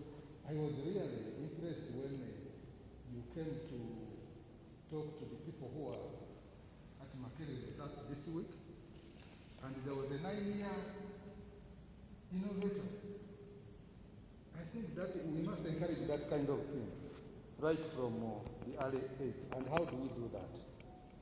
So the issue of competitions, the innovation awards, I mean, like things like, you know, this Nobel Prize for something. Can we introduce things like that so that we recognize our innovators and encourage others to also compete and be recognized? Those are the comments I wanted to make, Honorable Minister. And just to say, as Makerere University, we are always ready to collaborate with the ministry to support you in what you are doing. Thank you very much. We will keep capturing all this, and at some stage we'll see whether the minister respond okay. or not, or we have captured as feedback and lessons. Thank you. The next, yes, Sitema, Vice Chancellor. Thank you very much, Honorable Minister, for the presentation. As universities, I think one of the most important things we are observing is the transformation of ourselves, our thinking of research for promotion to products. Yesterday, I was pleasantly surprised. During our finance committee, we were discussing the budget framework paper for submission to Ministry of Finance. And the chairman of this committee, an old man from Tororo, looked at the money we are giving the Faculty of Engineering. I think altogether, including wage, it was coming to 9 billion. And he said, all this money, when we are not even seeing any nails manufactured in this faculty, this is a lot of money. So the orientation, product thinking, I think is sinking into the universities. And therefore, I want to appreciate the Ministry of Science and Technology for this mindset issue. There is still one challenge that most of the policies within the universities which we preside over are not really oriented to products. And therefore, we have some work to do, which we feel that the Ministry of Science and Technology could also support us at higher levels. Things like promotion are still tied to publications, years of teaching, and community outreach, which is not clearly defined. And therefore, we believe that we need support to transform most of the policies to support this new direction of thinking. Issues to do with intellectual properties have to be addressed. Issues to do with the actual products, amount of business arising out of research, all these need to be addressed if we are to realize this new direction of focusing on products as opposed to the original research, which you did say is the slave mode of doing things. Thank you very much. Next, there's a hand behind there. Thank you. I'm very grateful for the way you have presented in a highly summarized manner to ensure that as many can contribute to this short time.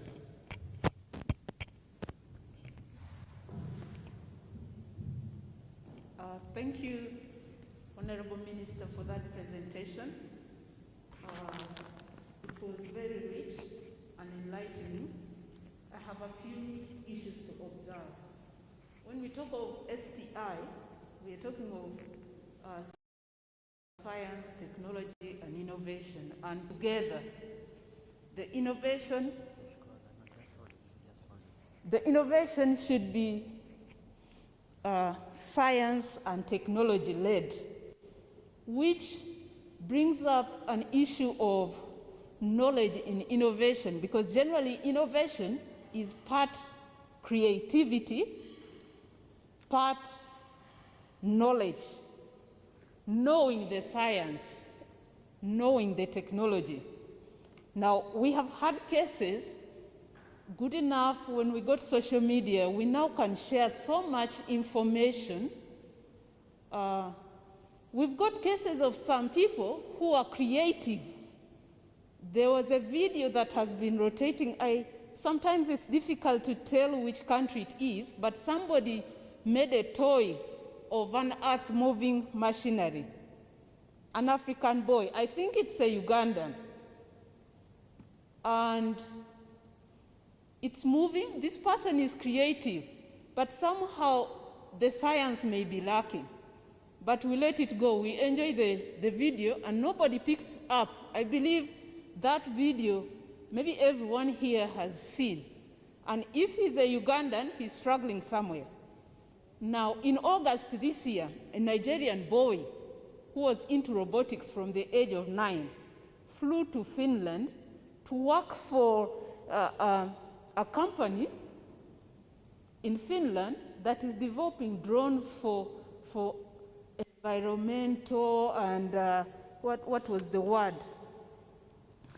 Geophysical measurement services. The story says that this boy in Nigeria was making his drones. He started by making toy cars at the age of 9. Later, he developed the idea of drones. Social media came and he posted his things on TikTok. We always watch, let it go. The people in Nigeria were even just passing him, this boy is playing and so forth. The Finnish company took him. He's called Ignatius Asabo.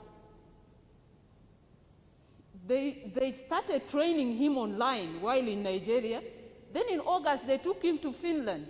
He landed in Finland and is now taken up for training as an employee on training. So they are putting in much resources to him because they saw the potential of his creativity. Though there was a bit of lacking of knowledge, they are now putting knowledge in it. Tomorrow, as Sabo, we shall just be hearing of him, and we shall buy the products he will be making in Finland. Nigeria will buy. So my concern is that we need to harness talent that shows potential, and we will avoid the aspect of robbing Africa, robbing Uganda of talent. Now, I shared the case of Ignatius Asabo with my students. Recently, I have been implementing a problem-based learning project at my faculty. And I brought this thing up, I advertised it in the faculty. Students had been telling me if we had funding, we would do this. So now I advertised. I got very few applications. And in that case, I really want to think with Professor Nawangwe that at what age do we start building this innovative thinking in students? At university, they spend only 4 years for hours, some 3 years. The thinking must start early, and it must be supported. Thank you. Thank you very much.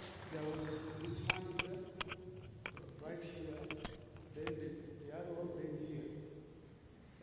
Right here, here. This was the hand. Yes, thank you.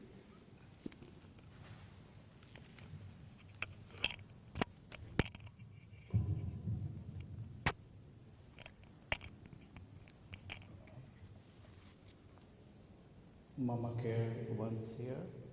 At the outset, I want to thank Professor Pamela for introducing us to Honorable Minister. This is our first time. My takeaway from this great narration which the Honorable Minister did, as a 45-year private sector experience, what boils down, as Honorable Minister stated, research, but to the product. My private sector experience, I want to pledge Honorable Minister the support I can give. To commercialize, we do it together. I have a large facility at Biogarera Industrial Park. We can do it together, commercialization of this product. Mama Care Foundation does not just food and nutrition, but agro-based product developments, medical stuff, etc. And we could do it together. Why I am inspired to do this? Because although I'm attending a function of Ministry of Science and Technology, but I felt this minister of ours is more passionate, minister for passion and inspiration. Because without passion, innovation cannot happen. And she is inspiring all of us with all the passion which we heard in her narratives. So thank you, Minister, and we as private sector pledge our support to develop and commercialize these products. Thank you. Thank you. There was the other hand behind there. Yes.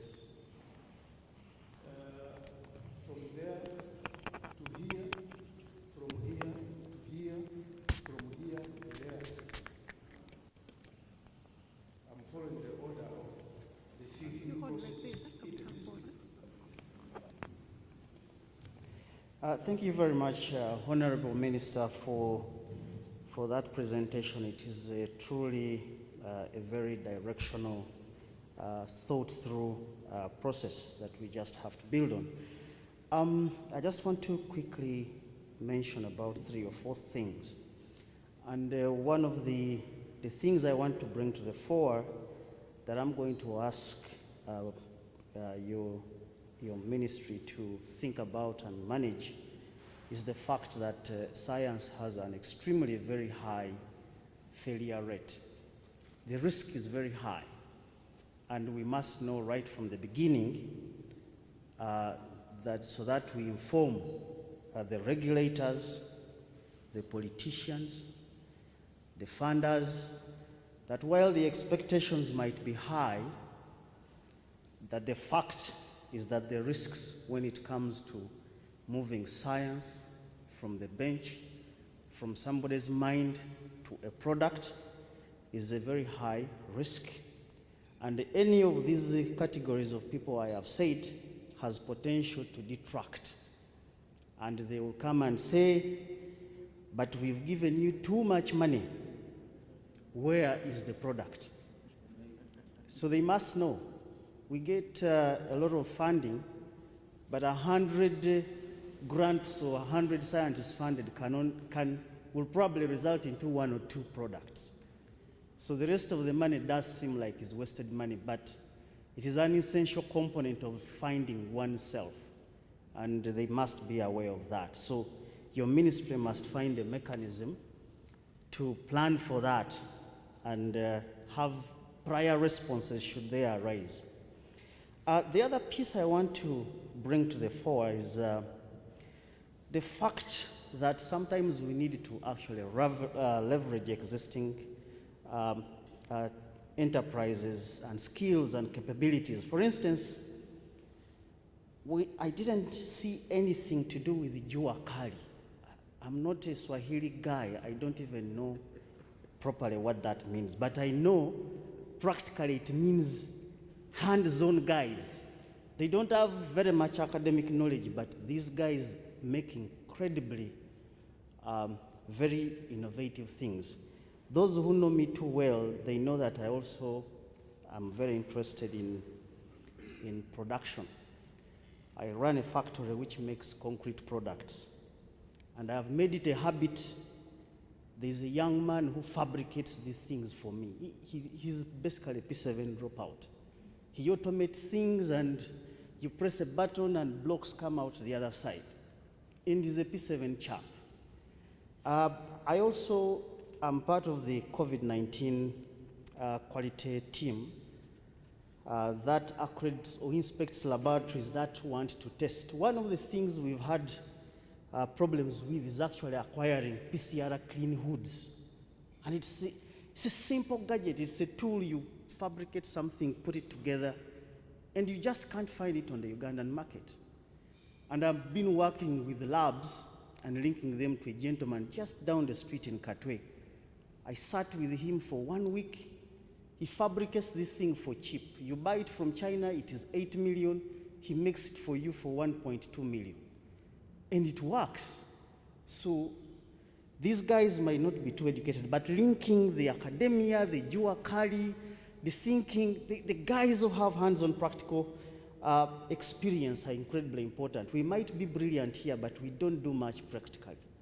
We spend a lot of time in meetings, sitting, thinking. These guys actually do. They transform our thinking into a product. And linked to that is the role of vocational training. Recently, there has been a move back into redesigning, operationalizing the vocational training. The vocational students are incredibly very practical. They might not have the high stakes academic knowledge, but I think the ministry should clearly think about these people and making sure that the practical skills they are gaining integrate with the manufacturing and the products that we are thinking about. And the other bit is that I think we have prioritized in terms of the economies that you have clearly placed there.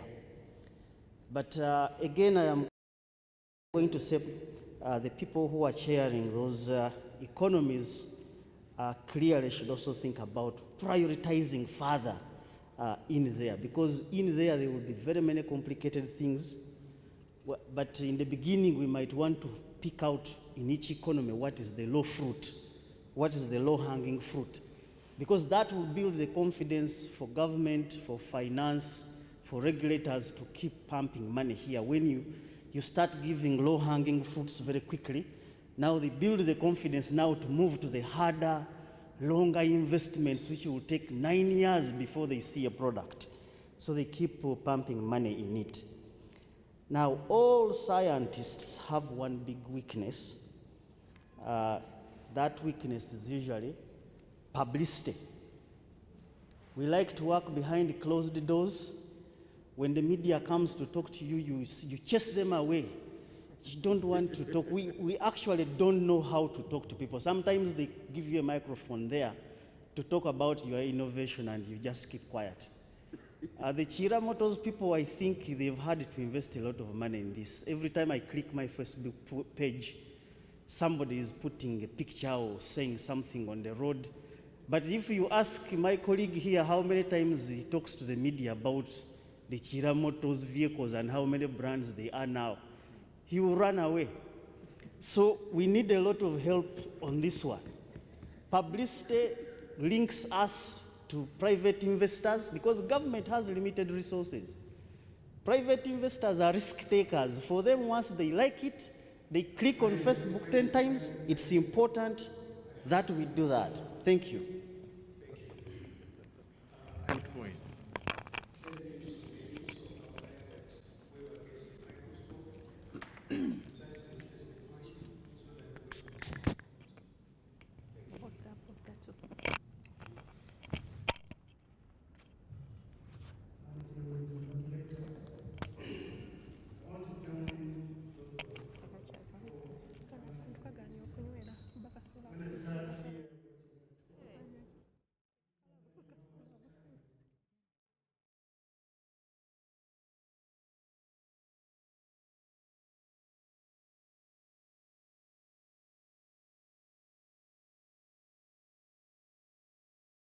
In thanking the Honourable Minister for that brilliant presentation. Certainly, as a country, we cannot, at this moment in time, with the fast-changing global political economy of the 21st century, putting STI at the center of what we are doing. So certainly, with the National Planning Authority, the program that has been set aside specifically on science, technology, and innovation that's driven by the ministry, I think provides us with an amazing opportunity as a country to refocus our thinking and ensure that whatever decision, whatever initiative we are taking, we're asking ourselves, where is the science in this? And what is it that we want to really accomplish as a country? Because we've lamented too much. We've really used the book of Lamentations for too long. We need to move into the book of the Acts of the Apostles and start acting and really ensure that we deliver the transformation that we are all yearning for. I think as a country, I'm very inspired by having a minister that is very passionate, like Mr. Harris mentioned. Let us rally our energies and intellect and abilities around her and ensure that as a country, we really focus on the value chains that have been, they've put a lot of thinking in this value chain. So I'm appealing to us all here, as the minister said, we've been chosen among the chosen few to try and continue this thinking process. Let's challenge our minds more and see how are these 7 value chains, how are they going to work? How are they going to move our country forward? Certainly as NPA and as myself being on top management of finance, but also as a member of cabinet, I'll work with the minister to ensure that we articulate well the centrality of science and what needs to be done so that this can be done. But I'm really encouraged, and I really want us to take this passion. Ask yourself as you move out of this room, what are you going to do better in ensuring that science is center in ensuring that we transform our country? I thank you. Thank you. Right here. He has been waiting. A few others bypassed him, but now he has the chance. 2 minutes. No, I thank you very much, Professor, for the opportunity, and I thank you very much, Honorable Minister, for the wonderful presentation. It's so inspiring. Now, from the Private Sector Foundation, first of all, I'd like to bring our assurance that we would like to work with the ministry to ensure that all the research gets into products, it gets onto the shelves, the showrooms, and every place. Now, the approach you have taken, which is an ecosystem approach, I think for us it solves everything, but I wanted to emphasize just 3 areas in terms of the strategic planning so that they are either amplified in the implementation plan or any other working document that you will have. This is from our experience in trying to support commercialization of innovation.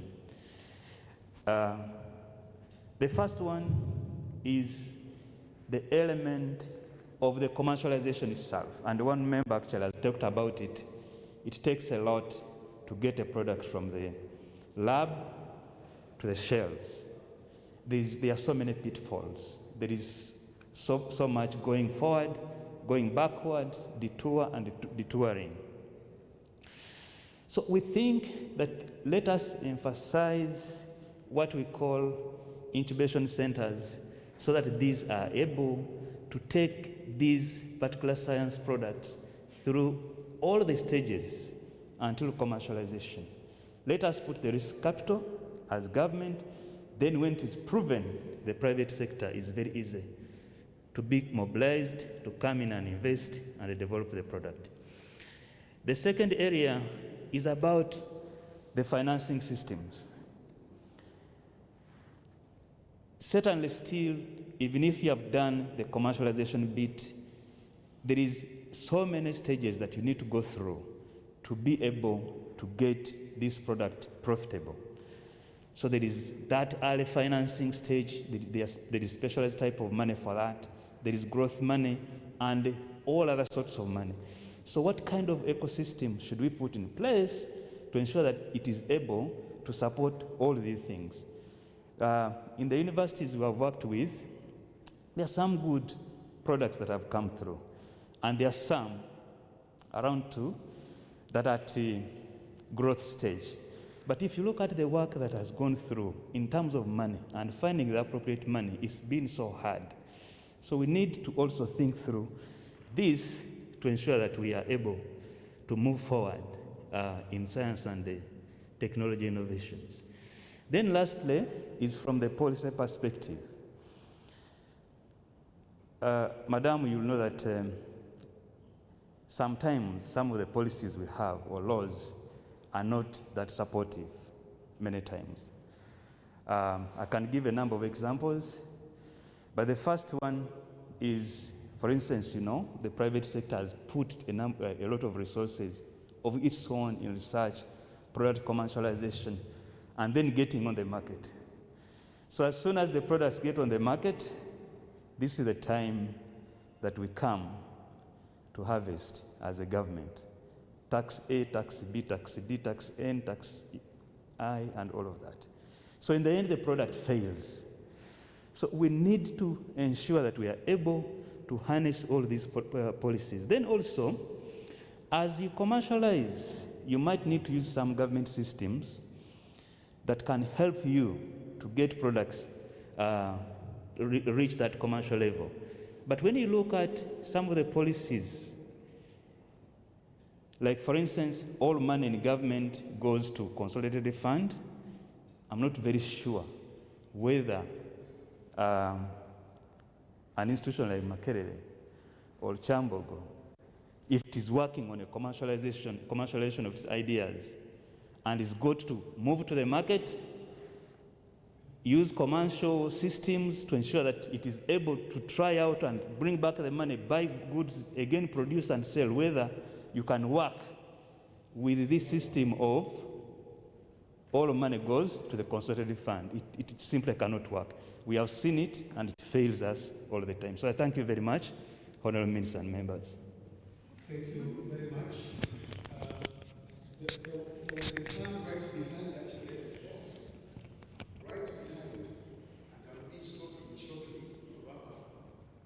I will give 1 minute, 1 minute here, 1 minute, 1 minute, 1 minute. Strictly 1 so that I wrap up and we stop at. Yes, you can write the things, but I want to give them a chance to say at least if they have the ability to summarize 1 minute. Thank you very much, Professor Kabasa. My submission is very brief and it really builds on the Minister's reflections with us that STI should be strategic, intentional, and an investment. So my two submissions, the first one really builds on some of the previous speakers, including Professor Nawangwe, and it's really focusing on identifying gifted and talented individuals at the earliest opportunity. I only want to observe that 50% of Uganda's population is under age 15. And I also want to observe that mindsets are easier to modify at an earlier age. And I want to urge the ministry to think about a program that really focuses at these lower age groups and in identifying talent. And I also wanted in that vein to say that the Institute, which has programs all over the country, including regions that are underserved like Karamoja and West Nile, we would be very happy to use our programs as living laboratories for these young people to see the challenges in communities so that their creativity can be tickled. That's the first point. My second point is really an insight. I interact a lot with Ugandans in the diaspora, and clearly you see highly talented Ugandans with opportunities to contribute, but who have no avenues, and some of them coming to retirement. So just to throw it into the ministry, are there ways in which we can tap into the rich Ugandan diaspora? Thank you. Thank you very much.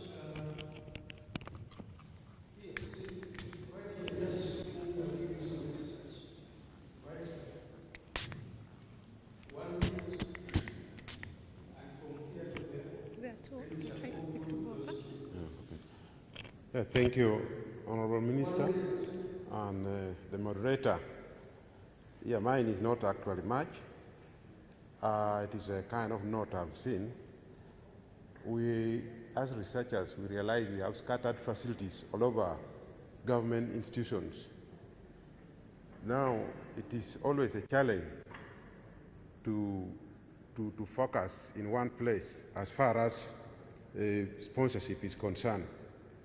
I was suggesting, if possible, there could be a secretariat formed under the ministry to coordinate the research activities and also to tag researchers so that when you go to use these government facilities scattered in various institutions, you are not charged money.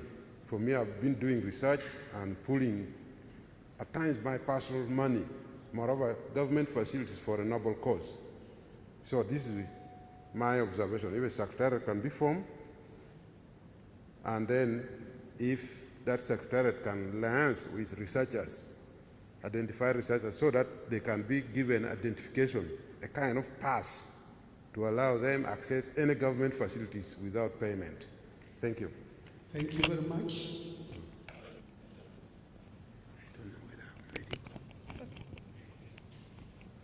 Save my minutes to summarize what you have said. No, don't pass him there. He's right there. He's right there. Thank you. Right there, then we summarize with those two. Thank you very much. I'll use this 1 minute, first of all, to acknowledge the receipt of the Honorable Minister's reminder to me that I should try and capture that history of our STI. Secondly, I want to say that I was able to do that because for 1.5 years I was in charge of that docket of higher education, science, and technology. And I had argued for higher education to be part of science, technology, and innovation. For some reasons which I can't share here, it didn't work. But now that the STI is going to be a secretariat above there where it can have fingers, arms to every place, I'm glad that it will now be able to put its arms, fingers into the higher education, because that is where the home of all these innovations at that level is. But in that regard, I want to remind ourselves, Honorable Minister, when I was there, what I found was this World Bank position that higher education does not benefit the country as much as the elementary education. It's something I try to fight. I don't know where we are with that war. The idea that higher education benefits individuals, not the country, is one area I think you're going to have to respond to and spread that. The way you presented here, I wish it was not only the Vice Chancellors. I think with your presentation, maybe in a modified form, we need to go to Parliament. We need to have that kind of audience. Because how you have articulated it, I don't think I would have done it as well. So we need to find, I think, a forum where you need to address this country as to why we should go the way we are. Thank you very much. Wrap up with those two, and then we say the final remarks on what you have said.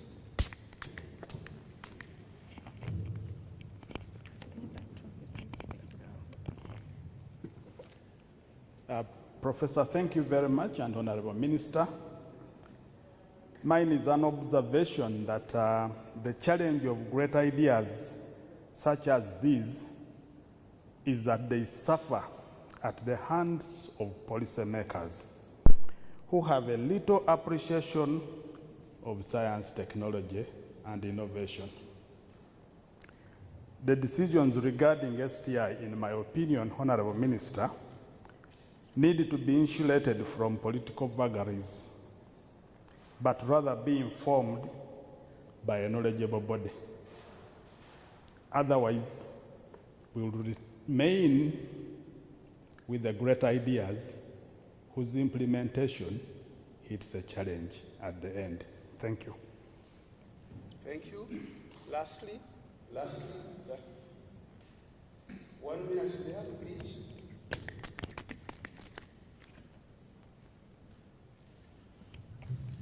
Thank you very much, moderator, for giving me a chance to be the last speaker. Mine, give me 1 minute, I'll do exactly that. I just put it in the 10 commandments. One, Let's continue talking. Commandment number 1. That brings about awakening and awareness. And this is what our Honorable Minister has done. And to me, that's a revolution. Uganda is being revolutionized by calling a meeting like this and continuing. Number 2, import substitution. Import substitution ideology means we have chiramotos, which is going to do things that we are going to import. Instead of importing buses, we're going to make them locally. Let's even make borders here. Commandment number 3, export-oriented promotion. Select a certain area where you have economic advantage and export that. Commandment number 4, selective heavy industry. Petroleum, focus on that. Iron and steel, focus on that.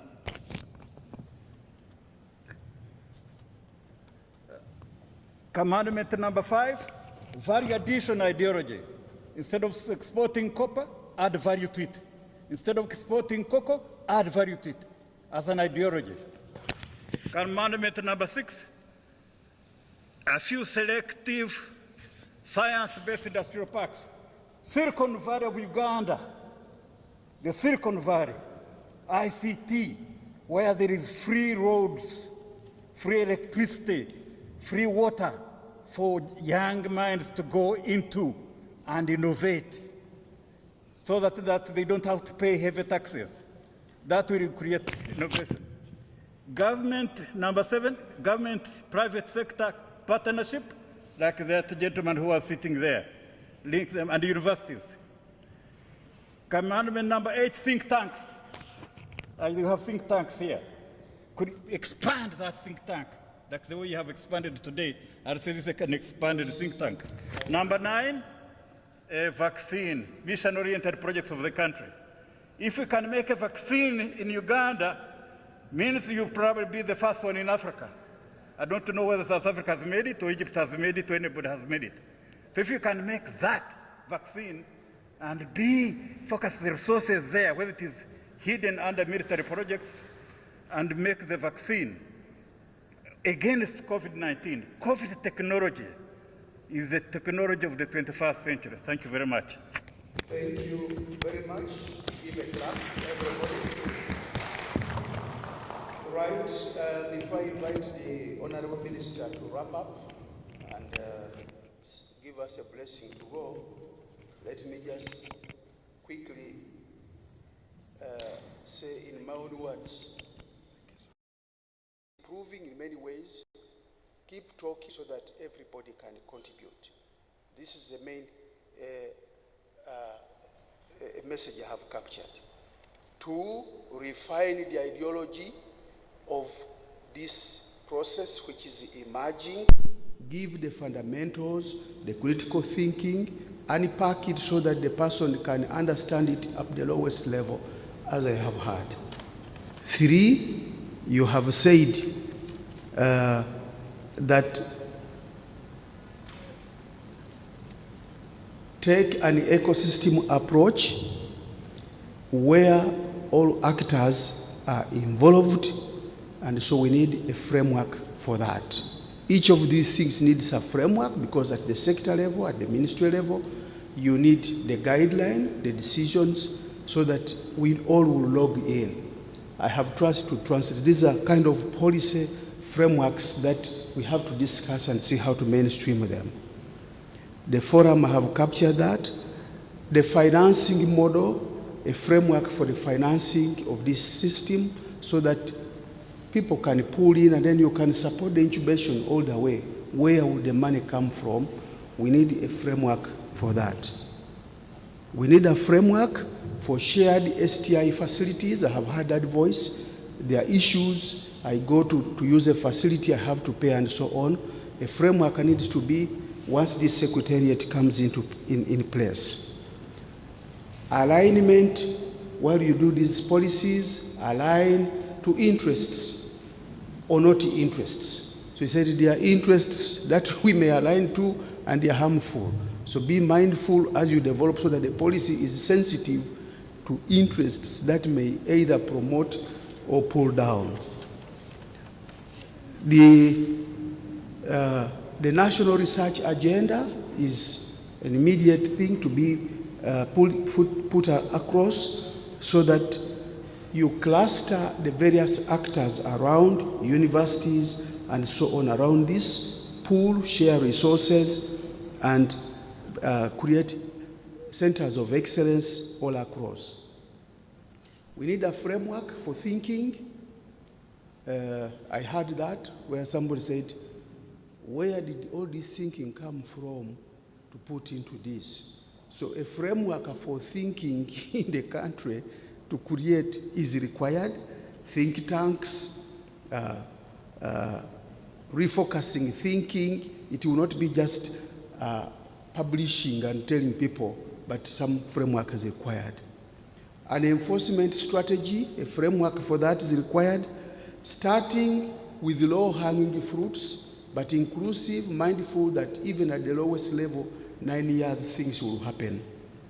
An STI vocational training framework has been recommended. A community of practice engagement framework has been recommended to leverage existing opportunity that can promote reverse engineering. For example, they have been talking about the Juakali. He said when he goes there, they reverse engineer what he has been having problems with, and he doesn't know where they trained from, but they are doing the work. That framework, the STI needs to give us a communication strategy, and on R&D, how are you going to help promote the communication, the publication, the mechanism? Maybe you need a journal which is promoted and pushing different directions. A risk management framework. There are risks that are going to come. How are we going to handle this? Members have raised this, that the risks, many of them are even internal. Then there is a very experienced private sector here. I was really amazed when I said 45 years.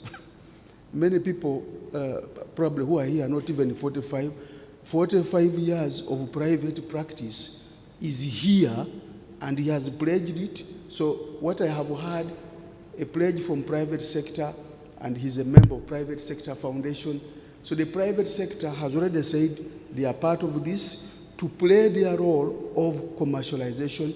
That framework is required. Then the knowledge, a framework for harnessing talent and brain are enough. So STI needs to link also with the education sector. How do you harness this talent are enough? Somebody has given that. Harness knowledge, but harness talent in creativity and so on. There is another one, the framework for business incubation models and technology incubation models, a framework for IP, a framework for human resource development and management as a national system, and streamlining structures. That was the very first point, where members have proposed that there's need to look at synergy rather than duplication. A research council, rethink of it, improving the roles of UNST, the secretariat, which is lean, and you harness the potential in all these institutions, an inclusive system right from grassroots, nursery, and promoting competition, competing, but yet interdependent. I think this is what I have captured from this plenary, in addition to the many things that we have captured in this one. Since you listened to the presentation of the minister, I'm not going to give the lessons that are in there. But clearly, what is emerging, members, is that there is a need to look at the history of STI here, some framework, to look at the government decisions that have been going on, to look at the performance together in that forum as we push, and then build this emerging system, taking into consideration what has been there.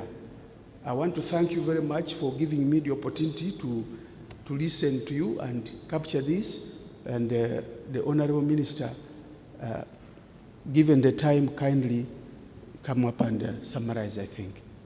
And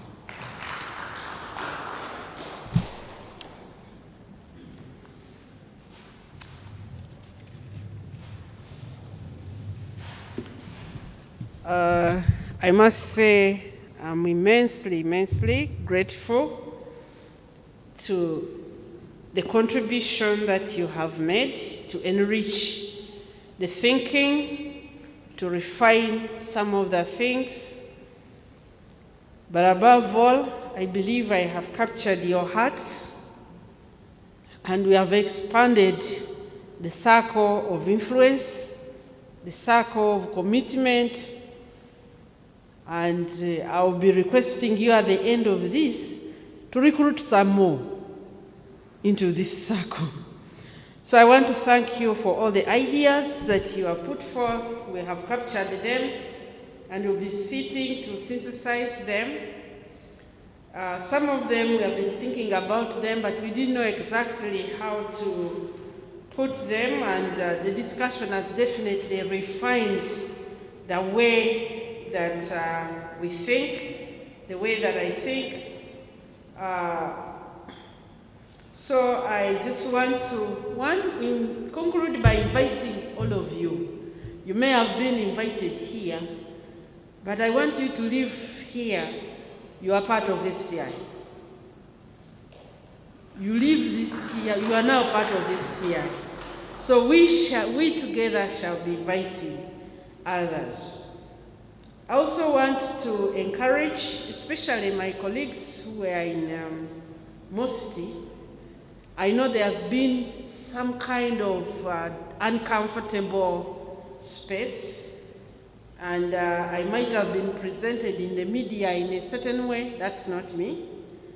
I am a very focused human being, and I'm more focused on the nation, and we are looking at working with everybody who can buy into this mindset.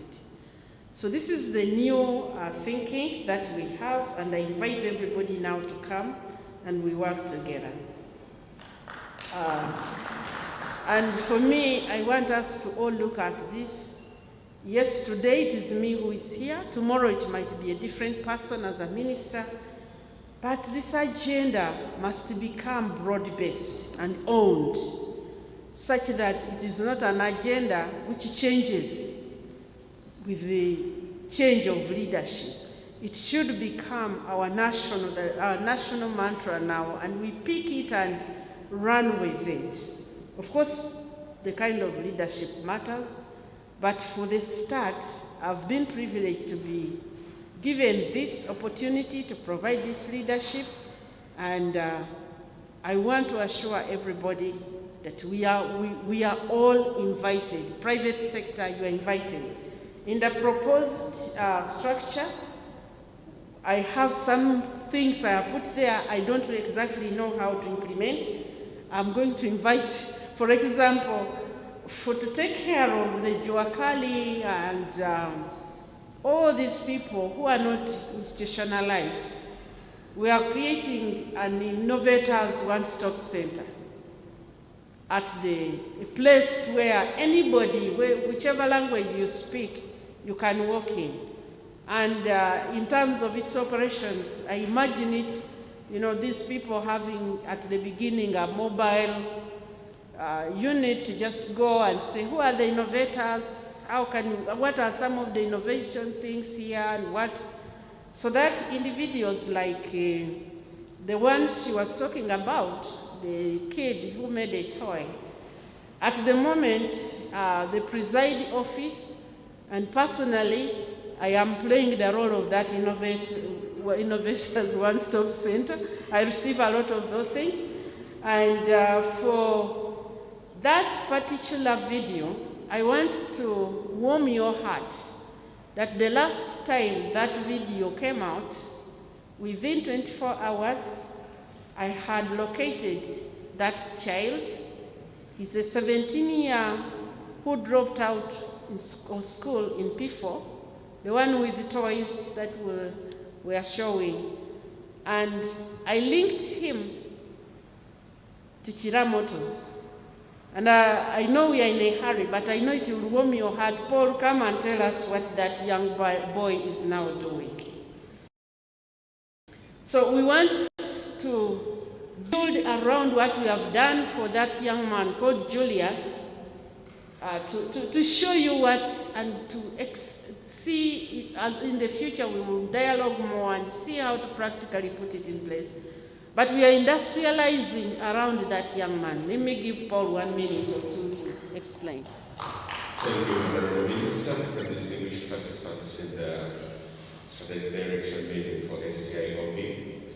We took Julius Mugabe on as Kira Motors Corporation. The system at Kira Motors Corporation allows us to take on talent, whether formally educated or not formally educated, and give them an opportunity initially of a 6 months internship to try and see how we can align what they're doing with the future that they would like to participate in. So Julius Mugabe is not the first. We've taken on people before, and now Julius Mugabe has been taken on, and we are working on 3 things. One, we are equipping him with the right skills, helping him to develop their competences, because it is one thing to have passion and to have pride, but you need to be exposed to the right technology to be able to experience who you are and realize your dream. Secondly, we are developing a program with him which can be rolled out in schools for training students on how to design and build vehicles. And thirdly, we are working to standardize this model and also develop a standardized manufacturing process for them so that we can have these automated toys on the marketplace. So in the 6 months internship, we are going to work on that, and after that, we expect also to start helping him embark on some form of training to see if he can get some craft certificates and move up the chain so that maybe 20 years he could be a CEO of a company doing something great. That's what we want to do. Thank you very much. Thank you. So that's a model and a kind of a prototype which we hope to expand to be able to capture talent, and it will be enriched by all of you. And as you were thinking, as you were talking and giving insights about the Juakale, and right now we wait for scientists maybe who's courageous enough to go to them and say, translate this to this, but thinking of how to institutionalize that. The second one I want to point out, which we are putting up, which I have thought about it, I confess I don't know how to make it work, is the Innovation Exchange Center. A mixing pot for the private sector and the thinkers and the scientists, and I'll be coming to private sector foundation and we sit down and conceptualize exactly how this is going to work. We need to train the scientists to be able to release the ideas they have. We need to create a safe place where their ideas are domiciled. And when we need to discuss with the private sector so that there will be an equitable and acceptable and attractive mechanism for all. So the Innovation Exchange Center is one of the things that I have proposed to be developed. So I want to just end my remarks by saying that before COVID, life has been divided into 3 chunks by COVID. COVID is not just a health phenomenon, it is an era phenomenon. Before, there is the era before COVID, BC, when we were in phase 1 to 3 of STI, the pre-colonial, the colonial, and the slave. Now, currently we are in this era of COVID, during COVID, DC. We are institutionalizing phase 4. And my hope is that after COVID, AD, we shall making a statement to the world with our products and technology made in Africa. I want to thank you so much for coming. God bless. Thank you so much, Honorable members, ladies and gentlemen. Thank you so much for coming. It's up to a certain point, but we are requesting two things. One, if you've not registered, if there's a sheet missing, please, or if you have it on your table, there's a sheet we are missing, pass it on. Two, would like to have a group photo. A group photo, they've asked us to be at the stairs, the security checkpoint. That's the place they've requested us to go. And then three, there are people that the media would like to interact with. If you have a minute or two, there are some people we have identified. Don't go if you still are able to stay around. They would like to interview you for about 2 minutes on the issue that we shared with you. But otherwise, thank you so much. I'd like to end here unless there's an issue we've missed. The photography is happening at the stairs. The registration, if you haven't, please do. Professor Ponciano, most welcome. And then if you can respond to the media, please do. For those we gave little piece of paper. Thank you, thank you. Have a nice day. Otherwise, please, I'm assuming you're aware of the exhibitions. Right. Professor, how are you doing? I'm doing well. What is your overview about today in a minute? It's a revolution. This is how a revolution starts. It's a mindset change because people have been just taking things, research anyhow, university doing things anyhow, but now you're bringing people together to put the efforts together so that now the minds can now focus in one direction. It's like the way you have a magnet being magnetized. Magnet is a small particles of individual magnets.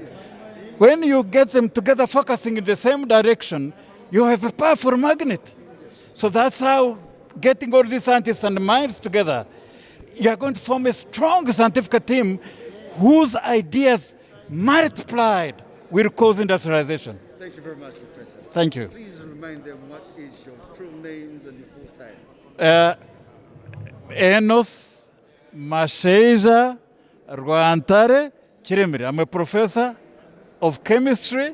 I'm an inventor and the discoverer of natural laws of chemical clusters, and I'm working for National Planning Authority. Thank you very much, Professor. You're most welcome. And of course, the Professor is also an author. He has authored more than 70 books that are available for all Ugandans, but you can only get them out of Uganda because this has, by the time the books came out, there was not too much drive for science. But now we're starting to think that this initiative will get his material down right here so that we can have a lot of our children and a lot of people in the higher education environment enjoying the material that we have from this particular mine. Thank you so much, sir. Thank you for giving me the opportunity to tell Ugandans about science and to know that there is Ugandan African knowledge and discovery from here. Thank you. And which is also benefiting outside world. We're exporting now intellectual property, yes. Not cotton, not tin, not minerals, not agriculture, but intellectual property is being exported all over the world. Thank you so much. You're most welcome. Thank you for the interview.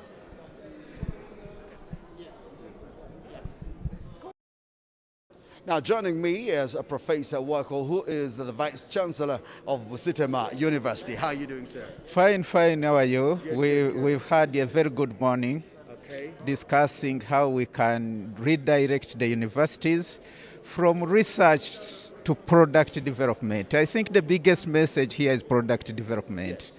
Yeah. So tell me, what is the future of STI in the next 5 years? What do you think, if whatever that we have heard today is followed, what do you think is the future of Uganda in the next 5 years? The country will be one of the most industrialized countries in Africa.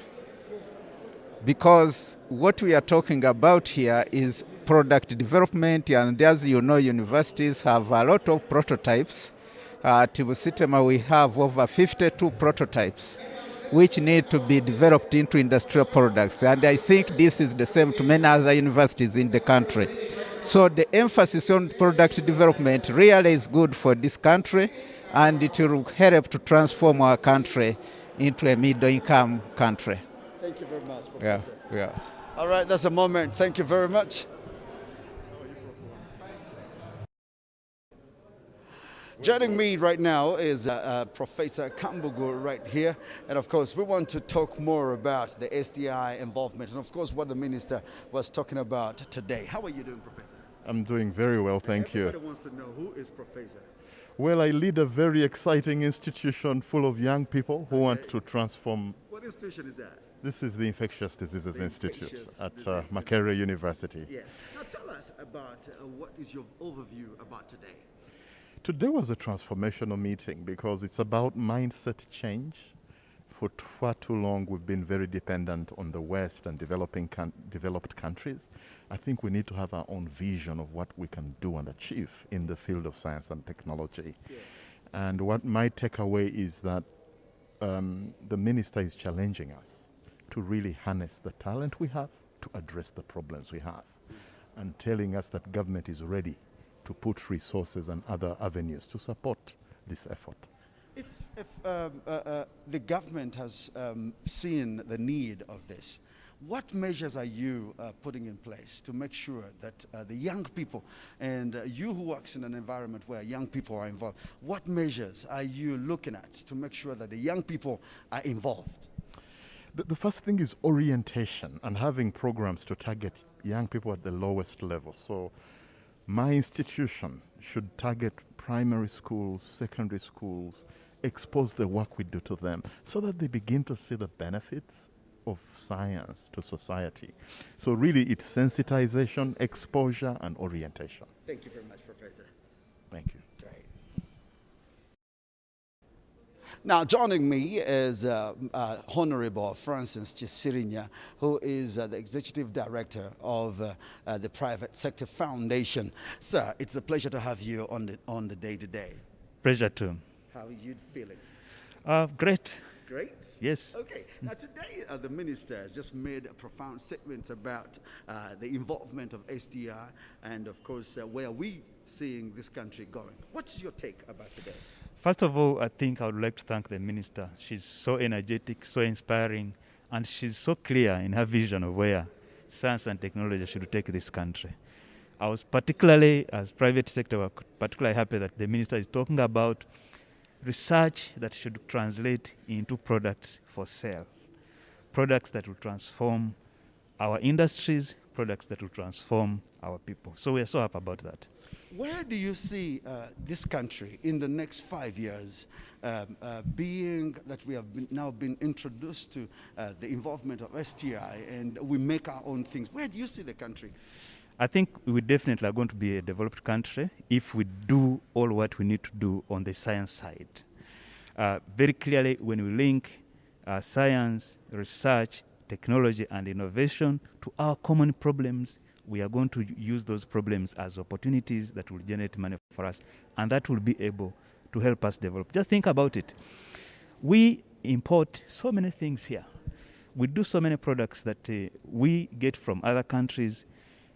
What about if we innovated and created those products and sold them to ourselves?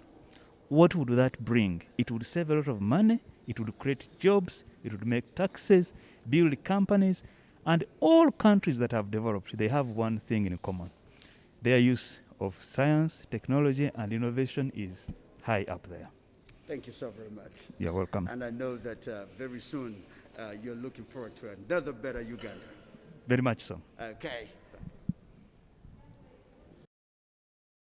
Today is a beautiful one, and of course, as you see, lots of words that have been aired out by the Minister as we kickstart into this wonderful scenery of STI in the country. Now, joining me is the Chairman of Mama Care Foundation, Chairman Harish, right? That's right, Harish. It's a pleasure to have you on the show today. Yes, thank you for being invited here. This is my first time to see Honorable Minister.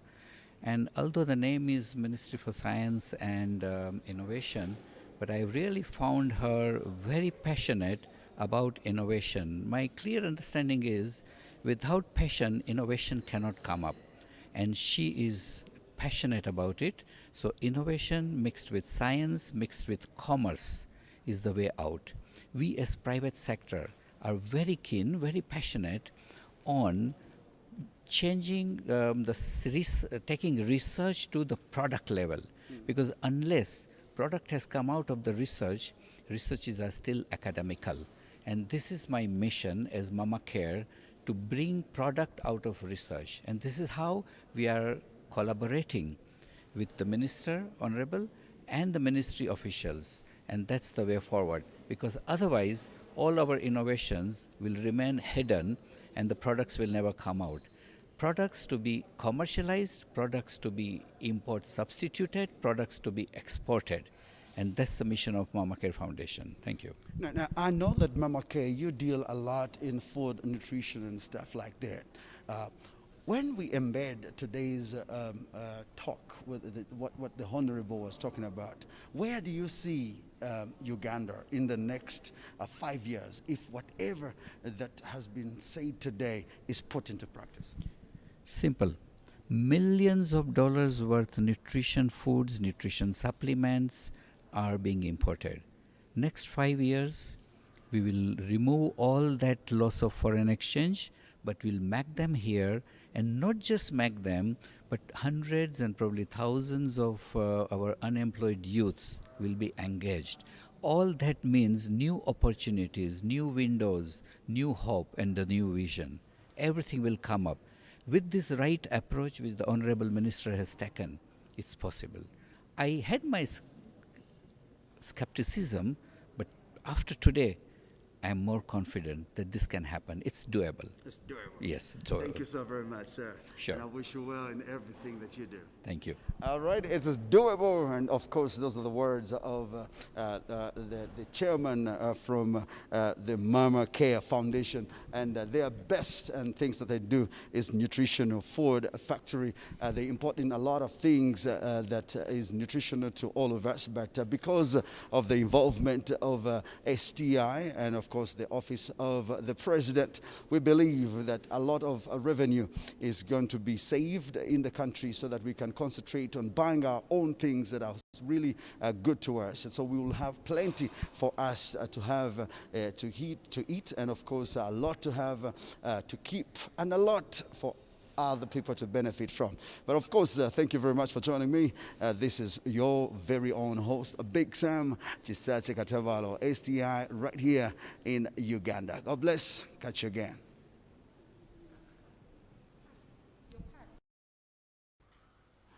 We are still in the National Science Week, and of course,